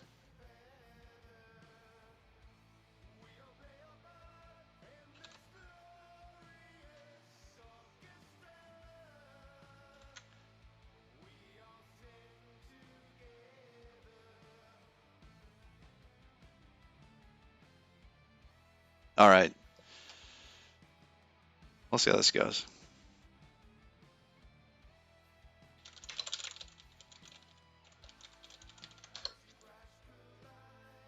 I'm gonna jump that way. All right, see y'all. Let's see what BL Tavares codes is doing. So until next time, bye bye.